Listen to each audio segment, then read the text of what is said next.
La maison brillait déjà lorsque je me suis garé dans l'allée de mes parents, chaque fenêtre diffusant une lueur chaude et jaune dans le froid soir du Midwest. Des guirlandes de Noël encadraient le porche en ligne soignée que papa avait mesuré lui-même, comme il le faisait toujours, avec précision et en silence.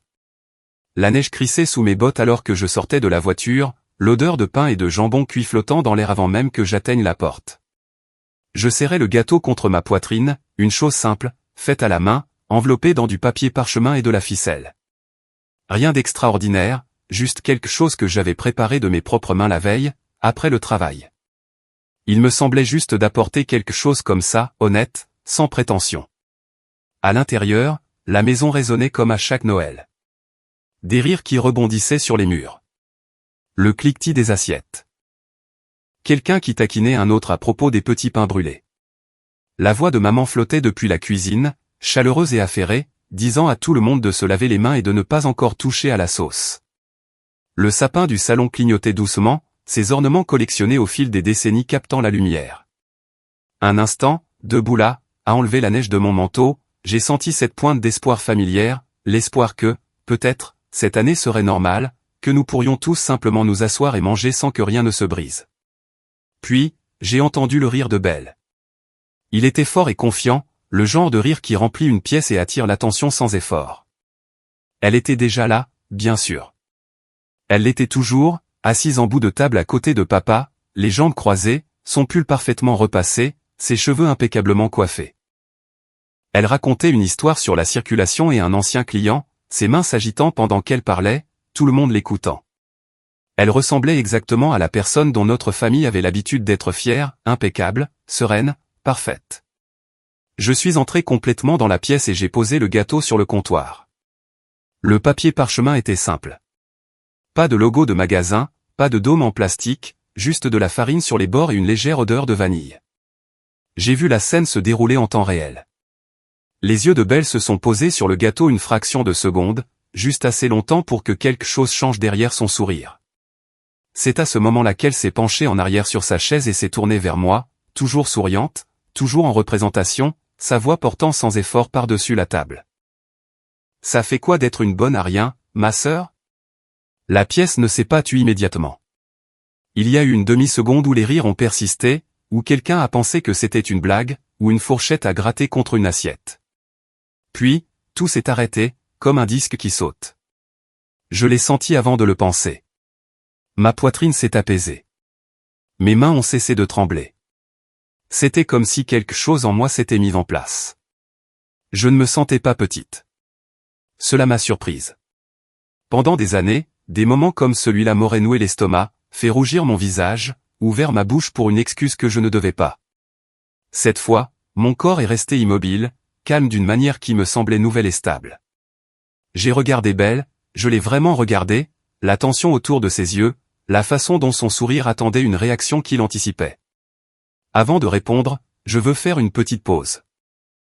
Au moment où vous écoutez ceci, que faites-vous? Êtes-vous assis à votre table de cuisine avec une tasse de café, en train de plier du linge, ou de conduire vers un endroit familier? Pour moi, quand cela s'est produit, j'étais debout dans la salle à manger de mes parents, le soir de Noël, ne retenant rien d'autre que mon souffle et ce simple gâteau, réalisant que ma vie était sur le point de se diviser en un « avant » et un « après ». J'ai posé mes mains sur le dossier de la chaise et j'ai parlé d'une voix égale, une voix qui me paraissait étrange à mes propres oreilles car elle ne vacillait pas, je ne me suis jamais senti aussi bien, depuis que j'ai arrêté de payer tes factures. Le silence qui suivit n'était pas poli. Il était lourd, stupéfait, le genre de silence qui vous pèse sur les oreilles. Le sourire de Belle s'est effondré, comme si quelqu'un le lui avait arraché du visage. De l'autre côté de la table, maman s'est figée, la cuillère de service toujours à la main.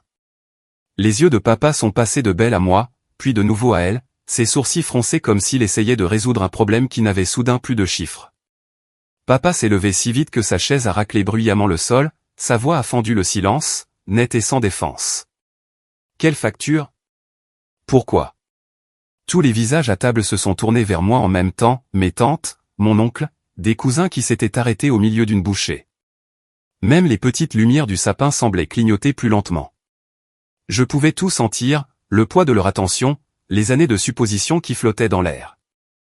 J'avais imaginé ce moment plus de fois que je ne pouvais les compter sous la douche, allongé éveillé la nuit, en rentrant du travail. Dans chaque version, je tremblais, je pleurais, je me défendais. Cette version était différente. Je me sentais planté, comme si mes pieds avaient pris racine dans le plancher que papa avait lui-même rénové des années auparavant. Belle a ri de nouveau, mais c'était un rire fin et rapide, bien différent d'avant. Elle a agité une main comme pour balayer mes paroles, ses yeux se tournant vers maman et papa. « Oh mon Dieu », dit-elle, essayant de rester légère. Elle fait tout un drame. Vous savez comment elle est. Papa ne s'est pas rassis. Il n'a pas souri. Il m'a regardé et a attendu. Pas en colère, pas encore. Juste confus et profondément troublé. Maman a posé la cuillère lentement, son visage pâle d'une manière que je n'avais jamais vue auparavant. Je pouvais entendre mon propre cœur battre, régulier et lent. J'ai alors réalisé que Belle avait dit ce qu'elle avait dit parce qu'elle avait vu le gâteau et avait paniqué, parce que quelque chose dans cette offrande simple et silencieuse menaçait l'histoire qu'elle racontait, qu'elle allait bien, que tout était sous contrôle, qu'elle était toujours celle sur qui tout le monde comptait. Je n'avais pas prévu de dire quoi que ce soit au dîner. Pas ce soir-là. Pas comme ça. Mais quand elle s'est moquée de moi, quand elle m'a traité d'inutile devant tout le monde, quelque chose en moi a refusé de plier davantage. L'odeur de jambon et de cannelle remplissait l'espace entre nous. La neige tapotait doucement contre les fenêtres. Quelque part dans la maison, un minuteur a sonné, oublié. Personne n'a bougé pour l'éteindre. Papa a dit, « De quelle facture parles-tu » J'ai ouvert la bouche pour répondre, consciente que tout ce que j'allais dire ensuite changerait tout, consciente qu'il n'y avait pas de retour en arrière possible, pas moyen de remettre le gâteau dans la voiture, ni de rembobiner la soirée. Tous les yeux restaient fixés sur moi, attendant. J'ai regardé papa, et pendant une seconde, ma gorge s'est nouée. Pas parce que j'avais peur, mais parce que mon esprit a revécu toutes les versions de Belle que mes parents avaient jamais aimées, toutes les versions auxquelles j'avais jamais cru. Et j'ai réalisé à quel point il allait être difficile de décrocher cette image du mur, devant tout le monde, et de montrer ce qu'il y avait derrière. Si vous aviez demandé à n'importe qui dans notre famille qui était la personne stable, celle qui réussissait, l'enfant qui avait tout compris, ils auraient répondu Belle sans même réfléchir. Elle avait 38 ans maintenant, l'aînée, la première petite fille dont on pouvait se vanter. C'était à cause de Belle que maman gardait, près du téléphone, une pile de cartes de Noël avec des photos de famille sur papier glacé. Elle en prenait une et la tapotait comme une preuve chaque fois qu'elle parlait à ses amis. Mon aînée est dans le marketing, disait-elle avec cette fierté dans la voix, comme si elle disait au monde entier qu'elle avait réussi sa maternité. Belle s'habillait comme si sa vie était une réunion, même pour un simple déjeuner, des lignes épurées, des cheveux soignés, des ongles faits. Elle avait une façon d'entrer dans une pièce qui faisait se retourner les gens, non pas parce qu'elle l'exigeait, mais parce qu'elle s'y attendait. Quand elle a eu son premier grand poste, maman et papa ont organisé un dîner. Papa a fait griller des steaks, même s'il faisait encore frais dehors, car il a toujours cru qu'on célébrait avec le travail, la nourriture et en étant présent. Belle s'est assise à table avec un verre de vin comme si c'était sa place, parlant de son bureau en ville, de projets, de délais et de clients. Je me souviens d'avoir observé le visage de papa. Il ne disait pas grand-chose, mais ses yeux restaient fixés sur elle, comme il le faisait quand il regardait quelque chose qu'il avait construit, comme si son succès était une chose solide en laquelle il pouvait avoir confiance. Quand elle a été promue, maman l'a dit à tout le monde. Quand Belle voyageait pour le travail, maman postait des photos qu'on lui avait envoyées et faisait comme si elle les avait prises elle-même. Quand Belle a acheté de plus beaux meubles, maman en a parlé comme si cela signifiait que toute notre famille avait progressé.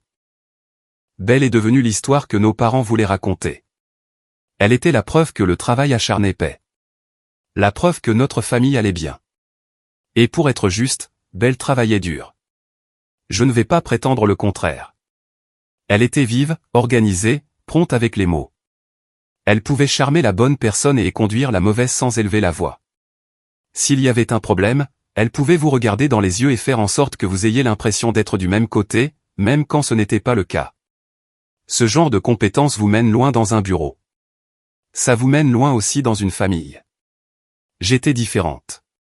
Pas moins bien, juste différente. J'avais 32 ans, la discrète, celle qui avait pris le chemin de la stabilité. Je travaillais comme coordinatrice de projet dans l'administration de la santé, ce qui est une façon élégante de dire que j'empêchais beaucoup d'éléments mobiles de s'entrechoquer. Je faisais des plannings, je courais après les approbations, j'aplanissais les malentendus, et je gérais les détails pour que d'autres puissent faire leur travail. Personne n'applaudit pour ce genre de travail. On remarque juste quand vous arrêtez de le faire. Dans notre famille, c'était aussi mon rôle. Je ne causais pas de problème. Je ne demandais pas grand-chose. J'apportais ce que je pouvais, et je m'assurais que les choses restent calmes. Quand maman était stressée, j'écoutais. Quand papa devenait silencieux, je ne le pressais pas. Quand Belle faisait des scènes, je lui laissais de l'espace, parce que lui laisser de l'espace semblait toujours l'option la plus sûre. Il y a un type d'enfant autour duquel une famille construit une histoire. Et il y a un type d'enfant sur lequel une famille s'appuie. Belle était l'histoire. J'étais le soutien. Ça sonne amer quand je le dis comme ça, mais c'est simplement la vérité.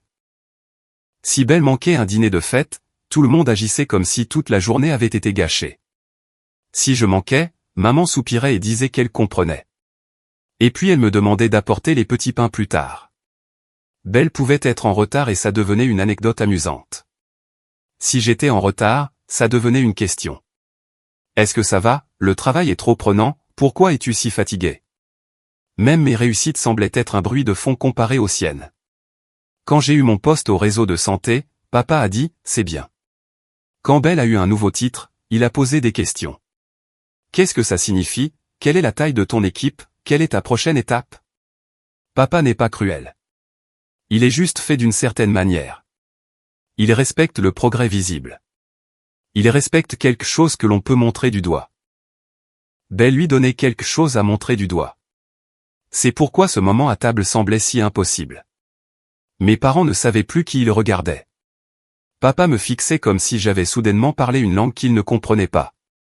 Le visage de maman était tendu d'inquiétude, mais aussi de confusion, parce que la confusion est ce qui arrive quand le scénario familial déraille. La vérité, c'est que Belle avait toujours contrôlé le scénario. Même quand nous étions plus jeunes, elle savait comment présenter les choses. Si elle oubliait quelque chose, ça devenait une erreur que n'importe qui aurait pu faire. Si j'oubliais quelque chose, ça devenait une leçon sur la responsabilité. Si Belle s'emportait contre quelqu'un, c'était parce qu'elle était stressée. Si je m'emportais, c'était parce que j'étais trop sensible. Belle a appris très tôt que si elle parlait la première, les gens écoutaient. Alors, elle parlait la première. Elle parlait toujours la première. C'est ce qu'elle a fait ce soir-là aussi. Elle a vu mon gâteau simple, mon entrée discrète, et elle a parlé la première. Elle l'a fait pour que tout le monde me regarde, moi, et pas elle. Elle l'a fait pour se sentir supérieure pendant un instant. Elle l'a fait parce qu'elle en avait besoin. Parce que ce mot, inutile, ne me concernait pas vraiment. C'était un bouclier qu'elle tenait entre elle et les questions auxquelles elle ne pouvait pas répondre. Je pouvais sentir la pièce attendre, mais dans ma tête, c'était soudainement des années plus tôt. C'est toujours comme ça quand on réalise que quelque chose se passe depuis plus longtemps qu'on ne voulait l'admettre. J'ai revu Belle à Thanksgiving, plaisantant sur le fait que j'étais toujours si prudente avec l'argent, toujours si ennuyeuse. Je l'ai revue à un dîner d'anniversaire, me taquinant pour avoir apporté des cadeaux faits maison au lieu d'acheter quelque chose de plus grand. Je l'ai vue s'appuyer sur ses petites piques comme si elles étaient inoffensives, comme si c'était juste des chamailleries de sœurs. Mais maintenant, je pouvais voir ce qu'elle faisait vraiment. Elle me rabaissait. Elle mettait en scène une situation où elle se tenait au sommet, souriante, et personne ne demandait pourquoi. Et j'ai réalisé autre chose, quelque chose qui m'a noué l'estomac même en restant calme. Belle avait pu s'en sortir parce que personne ne la soupçonnait d'avoir besoin de quoi que ce soit. C'était tout l'intérêt de son image. Une femme qui réussit n'a pas besoin d'aide. Une femme qui réussit n'emprunte pas d'argent. Une femme qui réussit ne se cache pas, ne ment pas, et ne demande pas à sa petite sœur de garder des secrets. Donc, si Belle était la femme qui réussissait, alors je devais être celle qui allait mal. De cette façon, tout ce qui se passait à huis clos pouvait rester à huis clos. De cette façon, si j'avais l'air stressé ou fatigué, les gens supposeraient que c'était de ma faute. Le travail, les choix, la vie, peu importe. Pas elle. C'est pourquoi le mot « inutile » m'a tant blessé. Pas parce que c'était vrai. Ce n'était pas le cas. Il m'a blessé parce qu'il venait de la personne en qui mes parents avaient le plus confiance. La personne que tout le monde croyait, celle qui avait été traitée comme le centre stable de notre famille depuis aussi longtemps que je pouvais me souvenir. Belle était assise là maintenant, les épaules toujours droites, le menton levé comme si elle essayait de préserver cette ancienne version d'elle-même. Mais ses yeux n'étaient pas calmes. Ses yeux étaient vifs et rapides. Observant papa, observant maman, observant mes tantes et mon oncle, calculant. Le sourire avait disparu, et pour la première fois depuis longtemps, j'ai vu ce qui se cachait en dessous. La peur, brûlante et agitée. Les mains de papa étaient posées sur le dossier de sa chaise. Il ne criait plus, mais la tension dans sa mâchoire me disait qu'il voulait des réponses. Papa n'aime pas les surprises. Papa, surtout, n'aime pas les surprises financières. Il vient d'une génération qui économisait, payait ses factures à temps, et réparait les choses au lieu de les remplacer. Il garde encore toutes les garanties dans un tiroir. Si une ampoule grille, papa la remplace immédiatement.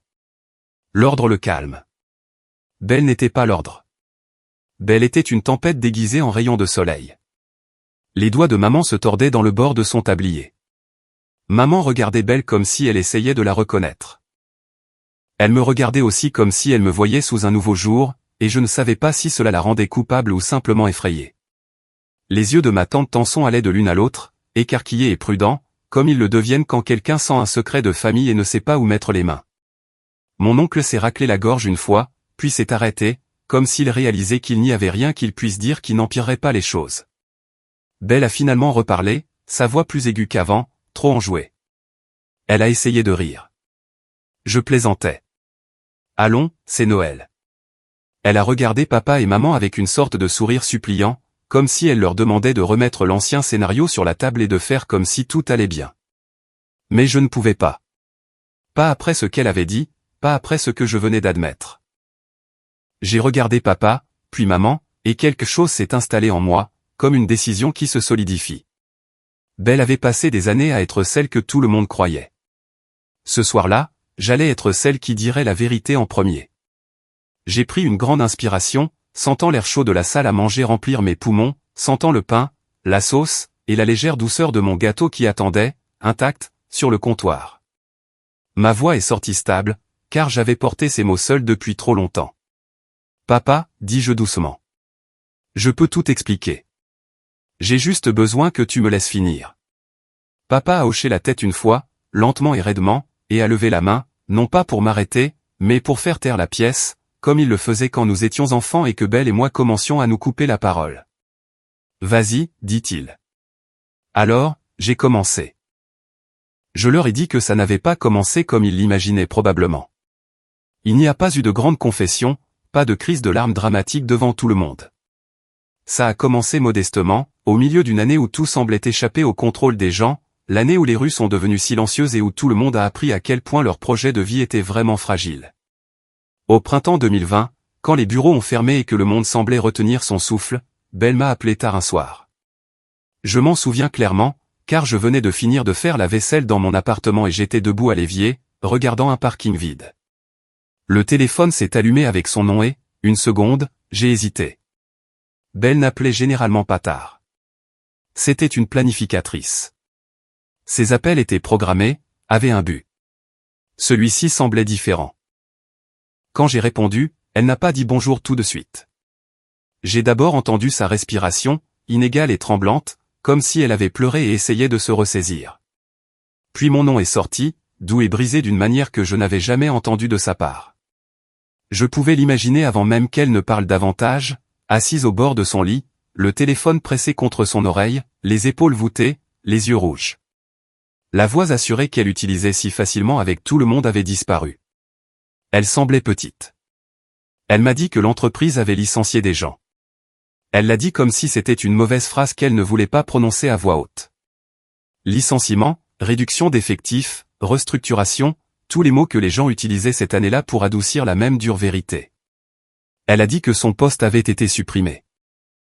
Pas parce qu'elle avait fait quelque chose de mal, elle a été très claire là-dessus. C'était juste l'économie. Juste un mauvais timing.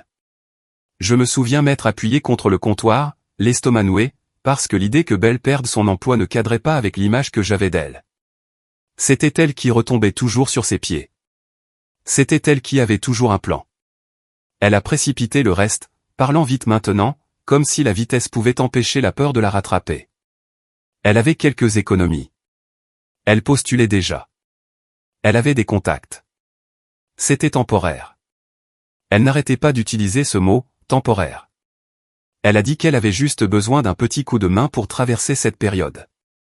Juste le loyer pour un mois ou deux, peut-être les charges, rien de bien grand. Et puis sa voix s'est de nouveau brisée, et elle a dit la partie qui m'a fait mal au cœur. Elle a dit qu'elle n'en avait pas parlé à maman et papa. Elle ne pouvait pas. Pas encore. Maman paniquerait. Papa s'inquiéterait. Ils avaient déjà traversé tant de choses cette année-là. Elle ne voulait pas être un autre problème à porter. Elle m'a demandé de ne rien dire. Je suis resté là à écouter, regardant mon reflet dans la fenêtre sombre, et tout ce que je pouvais penser, c'est que ça devait la tuer. Belle détestait paraître faible. Elle détestait avoir besoin d'aide. Si elle m'appelait, c'est que la situation devait être vraiment mauvaise. Je lui ai demandé de combien elle avait besoin. Je lui ai demandé quand elle pensait pouvoir se remettre sur pied. Elle m'a donné des réponses qui semblaient raisonnables, quelques semaines, 2 mois au plus. Elle a dit qu'elle avait des entretiens prévus. Elle a dit qu'elle était même gênée de demander. Je lui ai dit que je l'aiderais. Je n'ai pas hésité. Je n'ai pas demandé de preuves ni de détails. C'était ma sœur. Elle avait toujours été celle qui me devançait. Si elle disait qu'elle trébuchait, je la croyais. Je me suis dit que c'était ce que faisait une famille quand les choses devenaient difficiles. Le premier virement m'a semblé étrange, comme si je mettais des chaussures qui n'étaient pas les miennes. Je me souviens avoir regardé mon application bancaire, vérifié les chiffres 2 fois, pour m'assurer que je pouvais me le permettre. Ce n'était pas facile, mais c'était possible. Je me suis dit que j'allais me serrer la ceinture un moment, sauter quelques extras, travailler un peu plus. J'ai appuyé sur envoyer. Belle a immédiatement cessé de pleurer. Le changement a été si rapide que ça m'a presque surprise. Sa voix s'est raffermie et elle m'a remercié encore et encore. Elle a dit qu'elle savait qu'elle pouvait compter sur moi. Elle a dit que j'étais une bonne sœur. Elle a dit que ça ne deviendrait jamais un problème, juste un pont jusqu'à ce qu'elle retrouve une situation stable. Après avoir raccroché, je me suis assise sur le bord de mon canapé et j'ai expiré un souffle que je ne savais pas que je retenais. Je me suis senti utile alors, pas de la manière dont Belle me jetterait plus tard ce mot à la figure, mais d'une manière discrète qui avait du sens pour moi. J'aidais quelqu'un que j'aimais. Je faisais quelque chose de concret dans une année pleine de choses que personne ne pouvait réparer. Les semaines qui ont suivi ont été étranges pour tout le monde. Les bureaux sont restés fermés. Les entretiens se sont déplacés en ligne. Le temps s'est étiré et replié sur lui-même. Belle m'envoyait des nouvelles de temps en temps, une conversation prometteuse, une entreprise qui avait gelé les embauches à la dernière minute. Chaque message était accompagné d'une réassurance. Elle était proche. Elle avait juste besoin d'un peu plus de temps. Je n'ai rien dit à maman ou papa. Pas parce que je pensais qu'ils seraient en colère, mais parce que je croyais Belle quand elle disait qu'elle voulait leur annoncer elle-même, une fois les choses réglées. Je ne voulais pas lui enlever ça. Je ne voulais pas la faire se sentir plus petite qu'elle ne l'était déjà. J'ai continué à travailler. L'administration de la santé n'a pas ralenti pendant cette période. Au contraire, elle s'est accélérée. De longues journées, des changements constants, de nouvelles règles chaque semaine. J'étais épuisé, mais je me disais que c'était temporaire, aussi. Tout était temporaire à l'époque, ou du moins c'est ce que nous nous disions tous pour continuer. Quand Belle a rappelé un mois plus tard, elle semblait plus calme. Pas heureuse, mais posée. Elle a dit qu'elle cherchait toujours. Elle a dit que le marché était difficile, mais qu'elle avait des économies. Qu'elle était prudente. Elle m'a demandé si je pouvais l'aider avec un paiement de plus. Juste un de plus. J'ai dit oui. Je ne me sentais pas manipulé. Je ne me sentais pas utilisé. Je me sentais nécessaire. Et dans une famille où j'avais toujours été en arrière-plan, ce sentiment portait un pouvoir discret. Parfois, elle s'excusait avant de demander, parfois non. Parfois, elle parlait de la frustration d'être à la maison toute la journée, de se sentir invisible sans son travail. J'écoutais. Je hochais la tête, même si elle ne pouvait pas me voir. Je lui disais que ça irait mieux. Je le pensais. En y repensant maintenant, je vois avec quelle prudence elle présentait tout. Comment elle me rappelait toujours que c'était temporaire. Comment elle soulignait toujours qu'elle me rembourserait. Comment elle revenait toujours à quel point elle avait honte. La honte est une chose puissante. Elle pousse les gens à la protéger. Elle m'a poussé à la protéger. À l'époque, rien de tout cela ne me semblait mal. C'était comme se tenir sous le toit de quelqu'un d'autre pendant une tempête, le soutenir jusqu'à ce que le temps passe. Je croyais que la tempête passerait. C'est la partie que je veux qu'ils comprennent, là, debout à la table de Noël, tous les yeux toujours fixés sur moi. Je ne me suis pas lancé dans cette histoire à l'aveuglette. Je m'y suis lancé en faisant confiance à la version de Belle en laquelle nous croyions tous. Je pensais que j'aidais ma sœur à se relever. Cette croyance m'a porté pendant un certain temps. Elle a donné aux heures supplémentaires un air de noblesse plutôt que d'épuisement. Elle a fait de chaque virement un pansement temporaire plutôt que le début d'un schéma. Et pendant les 2 premiers mois, ça ressemblait vraiment à un pont. Belle n'arrêtait pas de dire qu'elle était proche. Elle n'arrêtait pas de dire que des entretiens avaient lieu. Elle n'arrêtait pas de dire qu'elle détestait demander. Puis, les demandes ont commencé à changer de forme. Au début, c'était juste le loyer. Puis c'est devenu, pourrais-tu aussi couvrir la facture d'électricité ce mois-ci? Elle a dit qu'elle devait garder les lumières allumées car elle faisait des entretiens depuis chez elle et ne pouvait pas risquer une coupure. La façon dont elle l'a dit donnait l'impression que je laisserais son avenir s'effondrer si je disais non. Je l'ai couverte. Je me suis dit que c'était pratique. C'était juste de l'électricité. Ce n'était pas pour toujours. Quelques semaines plus tard, elle m'a envoyé un SMS pour me demander si je pouvais envoyer un peu plus pour Internet. Elle a dit que la connexion dans son appartement était instable et qu'elle avait besoin de mettre à niveau son forfait pour rester compétitive.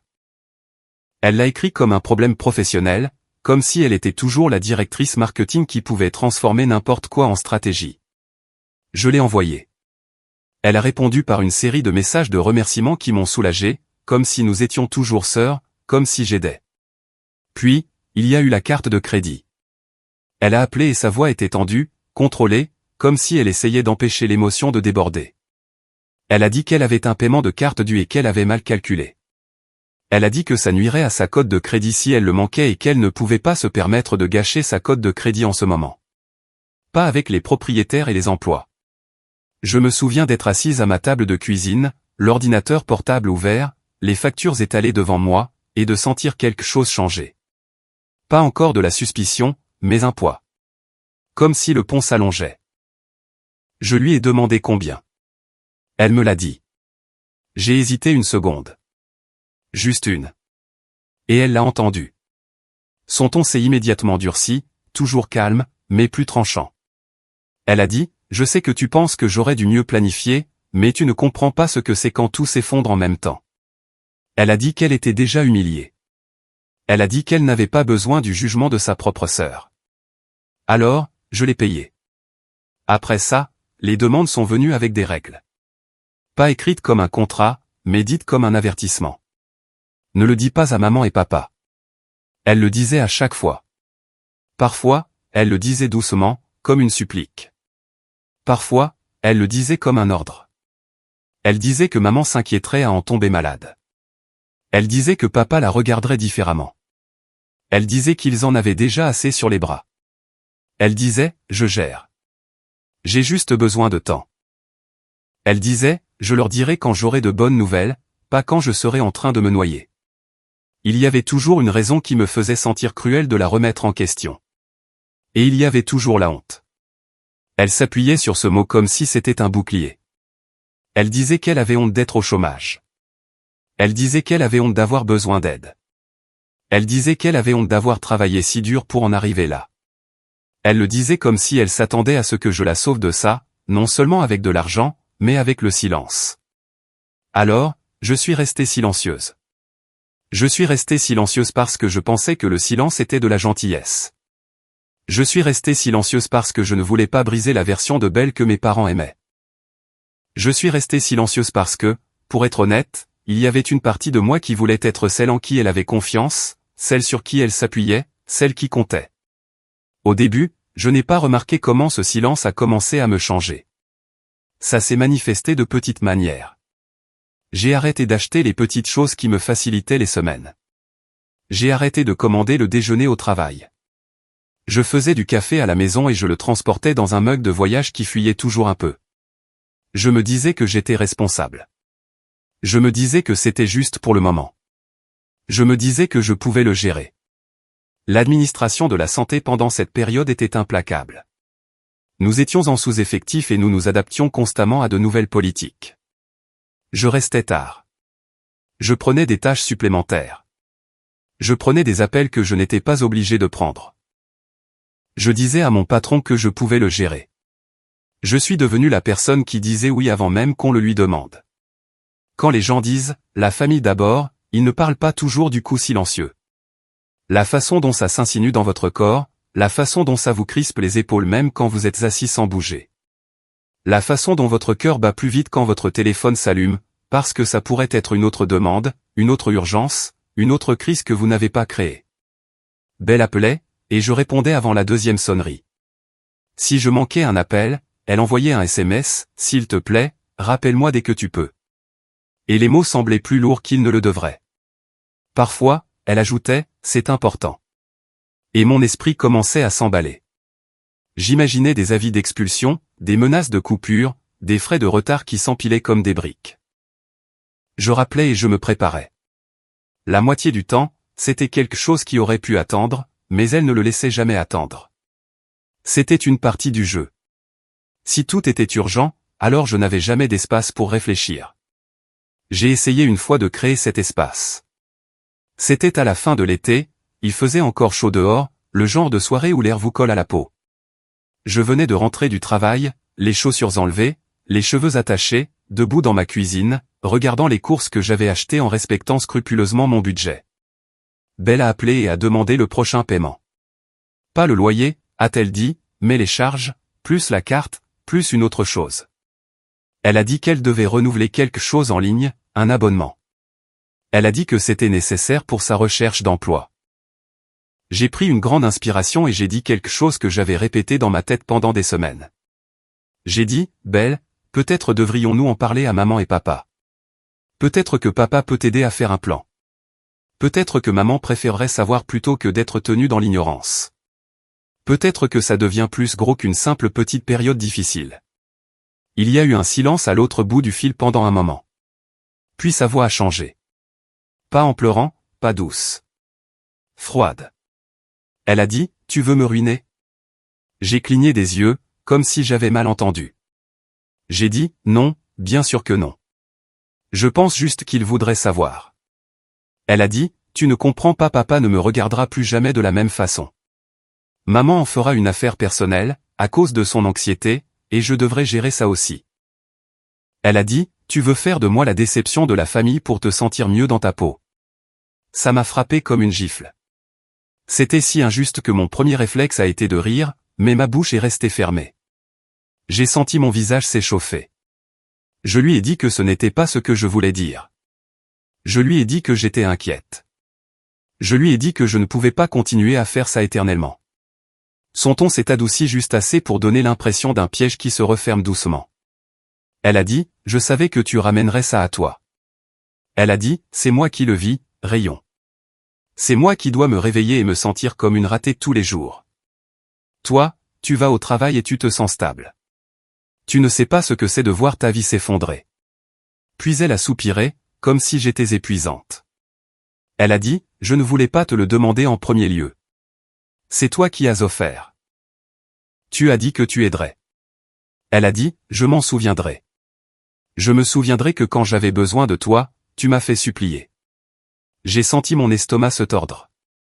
Non pas parce que je croyais qu'elle avait raison, mais parce que j'entendais la vieille dynamique se remettre en place.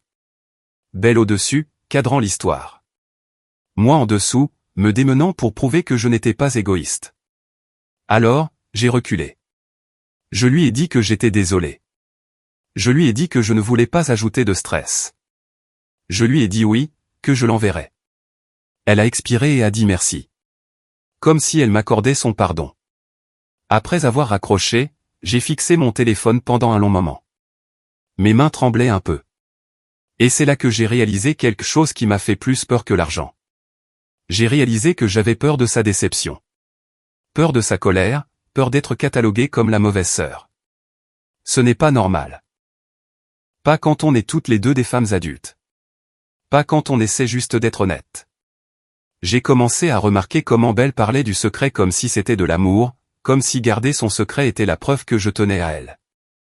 Elle disait des choses comme « Tu es la seule en qui je peux avoir confiance ». Et ça sonnait comme un compliment. Puis elle disait « Ne le dis à personne ». Et ça sonnait comme une responsabilité. Parfois, elle appelait et sa voix redevenait douce, presque mielleuse. Elle me demandait comment j'allais. Elle mentionnait quelque chose de drôle qu'elle avait vu en ligne. Elle me disait que le bon vieux temps lui manquait. Puis, juste au moment où je sentais ma garde baisser, elle glissait la demande. « Peux-tu aussi couvrir ça ? Juste celui-là. Tu sais, je le ferai pour toi. » Je voulais croire cette dernière partie. Je voulais croire qu'elle le ferait pour moi, mais une petite partie de moi n'arrêtait pas de me murmurer qu'elle ne l'avait jamais fait. Pas vraiment. Pas quand ça comptait. Belle était douée pour être présente quand ça la mettait en valeur. Elle n'était pas douée pour être présente quand c'était compliqué. Je me suis dit que cette pensée était mesquine. Je l'ai repoussée. J'ai repoussé beaucoup de choses. J'ai repoussé le ressentiment quand je la voyais poster des photos en ligne, souriante sur une terrasse, même si la boisson dans sa main n'était que de la limonade. J'ai repoussé la confusion quand elle parlait de commander des plats à emporter comme si c'était normal, même si elle me disait qu'elle survivait à peine. J'ai repoussé la petite piqûre quand elle faisait des blagues sur mes dépenses prudentes, sur le fait que j'étais toujours si sérieuse. Elle riait et disait « Tu t'inquiètes trop ». Et je regardais mon compte en banque et j'avalais la vérité. Il y a une solitude très spécifique qui vient du fait de porter un secret qui n'est pas le vôtre. Elle vous isole de tous les autres dans la pièce. Vous êtes assis au dîner de famille, vous souriez, et vous savez quelque chose que les autres ignorent. Vous regardez vos parents rire et se détendre, et vous savez qu'ils ne seraient pas détendus s'ils savaient. Vous devenez le gardien d'une réalité que personne ne vous a demandé de porter. Je l'ai gardée parce que Belle donnait l'impression que je les protégeais. Protéger les nerfs de maman, protéger la fierté de papa, protéger la paix des fêtes. La façon dont elle le disait, ça sonnait presque noble. Mais plus ça durait, moins ça semblait noble. Ça a commencé à ressembler à un piège qui se resserrait chaque fois que j'essayais de m'en éloigner. Au bout de la première année, je ne comptais plus les mois. Je comptais les paiements. Je pouvais vous dire exactement quand son loyer était dû, quand les factures de services publics tombaient, quand le paiement de la carte était enregistré. Ma vie a commencé à tourner autour de son calendrier. Et pendant tout ce temps, Belle continuait de porter sa confiance comme une armure. Même au téléphone, même en larmes, elle ne se laissait jamais paraître trop faible trop longtemps. Elle revenait toujours au contrôle. Elle me rappelait toujours que le dire à quelqu'un serait une trahison. Elle trouvait toujours un moyen de faire en sorte que mon aide ressemble à une obligation. Je me disais que ça finirait quand elle trouverait un travail. Je me disais que ça finirait quand le monde se calmerait. Je me disais que ça finirait parce que ça devait finir. C'est ce que je me disais. Et debout là, à la table de Noël, regardant le visage de papa qui attendait mon explication, j'ai réalisé depuis combien de temps je me disais ça, et combien de ma vie j'avais réarrangé autour de l'espoir que ma sœur finirait par se relever toute seule. J'ai pris une autre inspiration, et je pouvais sentir toute la pièce retenir la sienne avec moi. Mais avant de pouvoir expliquer ce que l'argent était devenu, je devais expliquer comment j'avais découvert qu'il n'allait plus là où je pensais qu'il allait. Pendant longtemps, j'ai cru que chaque dollar que j'envoyais servait à maintenir un toit sur la tête de Belle et les lumières allumées dans son appartement. J'imaginais des chèques de loyer, des soldes de factures de services publics, des dépenses d'adultes ennuyeuses qui s'additionnaient mais qui avaient du sens. C'est cette image qui m'a permis de continuer à appuyer sur « Envoyer », même quand ma propre poitrine se serrait.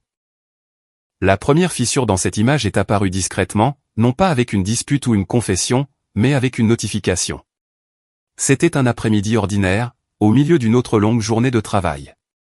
Je déjeunais à mon bureau, parcourant mon téléphone comme on le fait quand on a besoin d'une pause mentale. Belle avait posté quelque chose.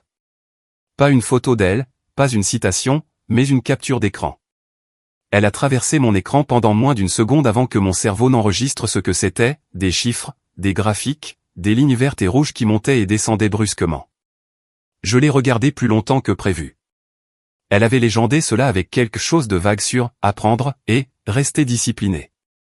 Rien qui ne dise explicitement « argent », rien qui n'alerterait quiconque ne saurait pas ce qu'il regardait. Mais j'en savais assez pour sentir mon estomac se nouer. Ce soir-là, quand elle a appelé pour demander le prochain virement, je lui en ai parlé. J'ai essayé de paraître décontracté. J'ai demandé ce qu'était ce graphique. Elle a ri, rapidement et avec dédain. Elle a dit que c'était juste de l'investissement. Elle a dit qu'elle s'était formée à certaines choses pendant qu'elle avait le temps, forex, crypto, des choses comme ça. Elle a dit que c'était intelligent de diversifier. Elle a dit que tout le monde le faisait. Sa confiance était immédiate et rodée, le même ton qu'elle utilisait quand elle parlait de campagne et de stratégie à l'époque où elle avait encore son travail. Elle a fait en sorte que ça sonne responsable, progressiste, presque impressionnant. Je lui ai demandé si elle y mettait beaucoup d'argent. Elle a dit non, juste un peu. Elle a dit qu'elle était prudente. Elle a dit qu'elle ne jouerait jamais. Ce mot est sorti sèchement, comme une insulte. Je ne suis pas stupide, a-t-elle dit. Je sais ce que je fais. Je voulais la croire. Vraiment. Mais quelque chose en moi ne s'est pas calmé comme d'habitude quand elle me rassurait. L'image de ces graphiques m'est restée. Les chutes brutales, les pics soudains. Ça ne ressemblait pas à un investissement lent et prudent. Ça ressemblait à de l'adrénaline. Je n'ai pas insisté ce soir-là. Je me suis dit que ce n'était pas mon rôle. Elle était déjà assez sur la défensive à propos de l'argent. Je ne voulais pas ajouter une autre couche de tension. Mais une fois que la pensée était là, elle ne m'a pas quitté. Au cours des semaines suivantes, de petites choses ont commencé à ressortir. Elle mentionnait rester debout tard à surveiller les marchés. Elle m'envoyait des SMS à des heures étranges, excitée ou plate d'une manière qui ne correspondait pas à ce qu'elle disait. Parfois, elle semblait survoltée, parlant vite, sautant d'une idée à l'autre. D'autres fois, elle semblait vide, comme si elle récitait des lignes qu'elle avait pratiquées. Un après-midi, j'ai croisé Noah Greer à l'épicerie. Noah était un vieil ami de la famille, quelqu'un qui nous connaissait depuis que nous étions enfants. Il travaillait comme conseiller financier indépendant, le genre de personne qui expliquait les choses calmement et n'essayait jamais d'impressionner personne. Nous avons bavardé du travail et du temps qu'il faisait. Et puis, sans le prévoir, j'ai mentionné Belle, juste en passant. J'ai dit qu'elle était entre deux emplois et qu'elle parlait de trading en ligne. L'expression de Noah a changé immédiatement, pas alarmée, mais sérieuse. Il a demandé, quel type de trading? Quand j'ai dit forex et crypto, il a hoché la tête lentement. Il n'a pas dit que c'était mal ou imprudent. Il a dit quelque chose de plus calme, quelque chose qui m'a marqué. Il a dit que pour certaines personnes, ça commence à ressembler moins à de l'investissement et plus à du jeu. Il a dit que le problème n'est pas seulement les pertes, c'est le schéma. Quand quelqu'un perd, il ressent le besoin de récupérer son argent. Il court après la perte. Il se dit que le prochain coup arrangera tout. Il a dit que le cerveau réagit aux gains et aux pertes de la même manière qu'à une machine à sous. Il a dit que le marché ne se soucie pas de savoir à quel point vous avez besoin qu'il se retourne. Je suis rentré chez moi avec ces paroles qui résonnaient dans ma tête. Ce soir-là, quand Belle a appelé, je lui ai posé des questions plus directes. Je lui ai demandé combien elle avait investi. Elle a esquivé. Elle a dit que je réfléchissais trop. Elle a dit que je ressemblais à papa. Ça m'a piqué, parce qu'elle savait exactement ce que cette comparaison me ferait. Elle savait que je ne voulais pas paraître autoritaire. Elle savait que je ne voulais pas être celle qui lui faisait la morale. Elle a dit que c'était en fait une bonne nouvelle. Elle a dit qu'elle avait presque récupéré ce qu'elle avait perdu plus tôt. Elle a dit qu'elle avait juste besoin d'un peu plus de temps pour bien faire les choses. Perdu plus tôt. C'était la première fois qu'elle admettait qu'il y avait eu des pertes. Je lui ai demandé si l'argent que j'envoyais allait dans ses comptes. Elle a fait une pause. Juste assez longue.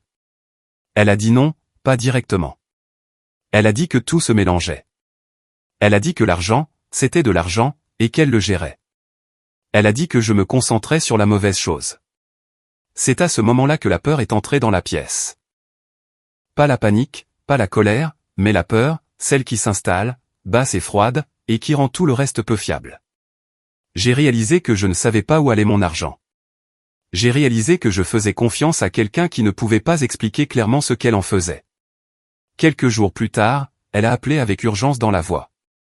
Elle a dit qu'il y avait eu un mauvais coup. Elle a dit que le marché était volatile. Elle a dit qu'elle pouvait arranger les choses, mais seulement si elle agissait vite. Elle a dit qu'elle avait besoin d'aide pour couvrir les choses jusqu'à ce que ça se retourne. Je lui ai demandé combien. Elle me l'a dit. Le chiffre m'a serré la poitrine. C'était plus que d'habitude. Pas exorbitant, mais pas assez petit pour que je ne le sente pas. Assez pour que je doive à nouveau jongler avec mes finances. Je lui ai dit que j'étais inquiète. Je lui ai dit que ça ne ressemblait plus à de simples factures à payer. Sa réaction a été immédiate. Elle m'a accusé de ne pas lui faire confiance. Elle a dit que si j'avais la moindre idée de la proximité à laquelle elle était de redresser la situation, je n'hésiterais pas. Elle a dit que c'était le dernier effort, le dernier coup, la dernière chance. Elle a dit que si je ne l'aidais pas maintenant, tout ce pourquoi elle avait travaillé serait perdu. Je pouvais entendre le tranchant dans sa voix, le désespoir enrobé de confiance. C'était le même schéma que Noah avait décrit, se déroulant juste devant moi. Perdre, courir après, juste un de plus. J'ai dit que j'avais besoin de réfléchir. Elle n'a pas aimé ça. Elle a dit que réfléchir était un luxe qu'elle n'avait pas. Elle a dit que l'hésitation était la façon dont les gens manquaient les opportunités. Elle a dit que j'étais négative. Elle a dit qu'elle pensait que je croyais en elle. Ce dernier argument a frappé fort. La croyance était devenue une monnaie. Si je croyais en elle, je payais. Si je ne le faisais pas, j'étais l'ennemi. J'ai raccroché et je suis restée assise dans le silence de mon appartement, le téléphone à la main, le cœur battant. J'ai ouvert mon application bancaire et j'ai de nouveau regardé les chiffres. J'ai regardé le compte d'épargne que j'avais lentement constitué. J'ai regardé le solde de ma carte de crédit, qui était plus élevé que je ne l'aurais souhaité. J'ai regardé le calendrier et j'ai compté les jours jusqu'à mon prochain salaire. Je me suis dit que si c'était vraiment le dernier effort, alors l'aider une fois de plus mettrait fin aux choses. Je me suis dit que si je n'aidais pas et qu'elle perdait tout, je ne me le pardonnerais jamais. Je me suis dit que la famille signifiait être présent, même quand ça faisait peur. Alors, j'ai envoyé l'argent. Après, je ne me suis pas senti soulagé. Je me suis senti malade. Les semaines suivantes ont été un flou de nouvelles qui n'allaient nulle part. Elle disait que le marché était imprévisible. Elle disait qu'elle avait presque atteint le seuil de rentabilité. Elle disait que les choses s'amélioraient. Elle disait aussi qu'elle avait de nouveaux besoins d'aide pour le loyer. Ces mots m'ont presque brisé. C'est à ce moment-là que la vérité s'est finalement installée, lourde et indéniable. Je ne l'aidais pas à se stabiliser. Je l'aidais à survivre aux conséquences de quelque chose qu'elle ne pouvait pas arrêter de faire. Mon argent n'était plus un pont. C'était un rembourrage. C'était un coussin qui l'empêchait de toucher le fond. Je me suis souvenu de la voix calme de Noah, de la façon dont il avait dit que le cerveau court après les pertes. Je me suis souvenu de la façon dont Belle parlait du « prochain coup », de la façon dont sa voix s'élevait avec un espoir trop vif pour être réel. J'ai alors réalisé que l'aide que je pensais lui apporter lui permettait en fait de continuer. Non pas vers un emploi, non pas vers la stabilité, mais plus profondément dans quelque chose qu'elle ne pouvait pas contrôler. Debout là, à la table de Noël, avec papa qui attendait mon explication et maman qui s'agrippait au bord du comptoir, j'ai senti cette prise de conscience me brûler à nouveau. Il ne s'agissait pas de loyer, d'électricité ou de carte de crédit. Il s'agissait d'un schéma qui avait englouti ma sœur et m'avait entraîné avec elle. Et le pire, c'était de savoir que j'avais continué à l'alimenter parce que je croyais que je la sauvais.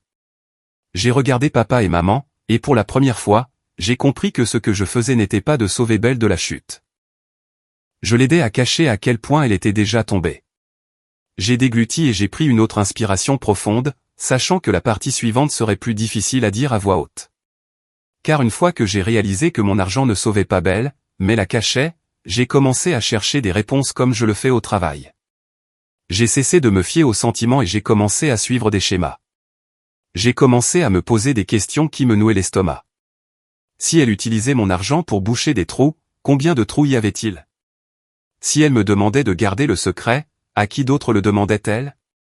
Je ne l'ai pas découvert en un seul moment dramatique. Je l'ai découvert de la manière dont on découvre généralement les secrets de famille, par bribes, à travers de petites gaffes et des indices accidentels. Ça a commencé par un appel de ma tante Tanson. C'est la sœur de maman, pratique, pragmatique, le genre de femme qui a toujours des essuie-tout dans son sac à main et ne laisse jamais personne quitter sa maison le ventre vide. Elle m'a appelé un après-midi et m'a demandé comment j'allais. Sa voix avait cette douceur prudente que les gens utilisent quand ils veulent dire quelque chose, mais ne veulent pas empirer les choses. Je lui ai dit que j'allais bien. C'était ma réponse automatique. Bien, signifiait que j'étais toujours debout. Elle a fait une pause, puis a demandé, presque nonchalamment, si Belle allait bien. J'ai dit qu'elle était entre deux emplois et qu'elle essayait de s'y retrouver. Tanson a fait un petit bruit, comme si elle pesait ses mots. Puis elle a dit, Belle m'a demandé de l'argent le mois dernier, juste un peu. Elle a dit que c'était pour le loyer. Elle m'a demandé de n'en parler à personne parce qu'elle ne voulait pas que maman et papa s'inquiètent. Mon corps tout entier s'est glacé. Pas parce que Belle avait demandé de l'aide, mais parce qu'elle avait répété la même phrase, le même scénario, la même demande de silence. J'ai essayé de garder ma voix stable. J'ai demandé à Tanson combien. Elle me l'a dit, et ce n'était pas une somme énorme, mais c'était suffisant pour compter. Suffisant pour signifier que ce n'était pas une faveur ponctuelle. Suffisant pour signifier que Belle était en train de tisser une toile. J'ai demandé à Tanson si elle en avait parlé à quelqu'un d'autre. Tanson a dit non. Elle a dit qu'elle se sentait mal à l'aise, mais que Belle semblait si gênée, si désespérée. Elle a dit qu'elle ne voulait pas causer de drame. Elle a dit qu'elle pensait que Belle le dirait à maman et papa quand les choses iraient mieux. Tanson a dit qu'elle ne voulait pas lui enlever ce choix. Je l'ai remercié de me l'avoir dit. Ma voix me semblait lointaine. Quand j'ai raccroché, je suis resté assise sur le bord de mon canapé et j'ai fixé le mur pendant un long moment. C'est à ce moment-là que j'ai compris que mon silence ne protégeait pas Belle. Il protégeait ce que Belle faisait. Après ça, j'ai commencé à tout remarquer. Un cousin a mentionné que Belle avait été stressée récemment et avait posé des questions sur des prêts à court terme. Un oncle a fait une blague sur le fait que tout le monde avait besoin d'un plan de sauvetage ces jours-ci, et j'ai ri comme si c'était drôle, même si mes mains transpiraient. Maman m'a dit en passant que Belle appelait plus souvent, qu'elle semblait fatiguée. Maman a dit qu'elle était inquiète, mais que Belle insistait toujours sur le fait qu'elle allait bien. Bien. Ce mot encore. J'ai appelé Belle et je lui ai demandé directement si elle avait emprunté de l'argent à tante Tanson. Elle ne l'a pas nié. Elle n'a même pas eu l'air surprise que je le sache. Elle a semblé agacée, comme si j'avais violé un accord. Elle a dit oui, mais que ce n'était pas grave. Elle a dit que Tanson avait offert. Elle a dit que c'était juste temporaire. Elle a dit que je ne devrais pas faire le tour pour en parler comme une sorte de détective. Je lui ai dit que je ne faisais pas le tour. Je lui ai dit que Tanson m'avait appelé parce qu'elle se sentait mal à l'aise. Belle a rétorqué que Tanson était dramatique. Elle a dit que les gens réagissaient toujours de manière excessive quand il s'agissait d'argent. Elle a dit que je la faisais se sentir encore plus mal alors qu'elle était déjà en difficulté. Puis elle a baissé la voix et a dit les mots qu'elle disait toujours, ceux qui se resserraient autour de ma gorge comme une corde. Ne le dis pas à maman et papa. S'il te plaît, je t'en supplie. Je lui ai demandé pourquoi elle me suppliait alors qu'elle aurait dû leur en parler. Elle a dit parce qu'ils ne comprendraient pas. Elle a dit que papa la jugerait. Elle a dit que maman s'inquiéterait à en tomber malade. Elle a dit qu'elle pouvait le gérer si tout le monde s'en mêlait pas. S'en mêlait pas. Comme si ça n'avait rien à voir avec moi, comme si je ne l'avais pas porté pendant des années. À ce moment-là, je lui ai dit que j'avais besoin d'honnêteté si je devais continuer à l'aider. Elle a accepté, pendant environ une semaine. Puis autre chose s'est produit, quelque chose qui m'a glacé le sang d'une sorte d'effroi que je n'avais jamais ressenti auparavant. C'était un dimanche après-midi, je suis allé chez mes parents pour aider papa avec quelque chose dans le garage. Papa aime faire les choses lui-même, mais c'est aussi le genre d'homme qui prétend ne pas avoir besoin d'aide jusqu'à ce qu'il en ait besoin. Il m'avait envoyé un SMS ce matin-là. Simple et direct. Passe si tu as le temps. J'ai besoin d'une deuxième paire de mains. Quand je suis arrivé, papa était dans le garage, entouré d'outils et de boîtes de rangement défaites. La radio jouait doucement et il avait retroussé ses manches. Maman était à l'intérieur, préparant de la soupe, le genre de soupe qui a toujours le goût de la sécurité. J'ai aidé papa à déplacer une boîte lourde, puis il s'est essuyé les mains sur un chiffon et m'a demandé comment allait le travail. Je lui ai dit que c'était chargé. Il a hoché la tête comme s'il s'y attendait. Puis il a dit quelque chose qui m'a arrêté. Il a dit, Belle m'a posé des questions sur mon compte de retraite la semaine dernière. Mon estomac est tombé si vite que j'ai eu le vertige. J'ai essayé de paraître décontracté, comme si de rien n'était. J'ai demandé ce qu'elle voulait savoir. Papa a froncé les sourcils. Il a dit qu'elle posait des questions sur les pénalités et les retraits. Il a dit qu'elle parlait vite, comme si elle avait beaucoup de choses en tête. Papa a dit qu'il lui avait dit de ne pas toucher à l'argent de la retraite, sauf en cas d'urgence. Papa a dit qu'elle lui avait dit que c'était une urgence, mais elle n'a pas expliqué. J'entendais le sang affluer à mes oreilles. Je me suis forcé à respirer. J'ai demandé à papa s'il lui avait donné de l'argent. Papa a hésité. Cette hésitation m'a tout dit avant même qu'il ne prononce un mot. Il a détourné le regard, juste un peu, vers les étagères. Puis il a admis qu'il l'avait aidé. Pas beaucoup, a-t-il dit rapidement, juste un peu. Il a dit qu'elle avait promis de le rembourser quand elle se remettrait sur pied. Il a dit qu'elle lui avait demandé de ne pas en parler à maman parce que maman s'inquiéterait. J'ai senti mes genoux faiblir. Je me suis agrippé au bord de l'établi pour me stabiliser. Papa, ai-je dit, et ma voix sonnait étrange, tendue, comme si elle venait de quelqu'un d'autre. Depuis combien de temps ça dure? Papa a de nouveau froncé les sourcils. Il a dit que c'était récent. Il a dit qu'elle avait demandé une fois il y a quelques mois, puis de nouveau plus récemment. Papa a dit qu'il pensait juste l'aider à traverser une mauvaise passe. Papa a dit qu'il ne pensait pas que c'était une situation grave. Je pouvais à peine l'entendre par-dessus mes propres pensées, car c'était une situation grave. C'était plus grave que ce que je m'étais même autorisé à nommer. Si Belle avait puisé dans l'argent de la retraite de papa, cela signifiait qu'elle était désespérée d'une manière qui l'effrayait même, elle. Cela signifiait aussi qu'elle était prête à franchir des lignes qui ne devraient pas être franchies. Leur argent de retraite n'est pas un prêt occasionnel. Ce n'est pas une solution rapide. C'est l'avenir que papa avait passé des décennies à construire avec des choix prudents, des matinées précoces, et en disant non à des choses qu'il voulait parce qu'il croyait en la sécurité.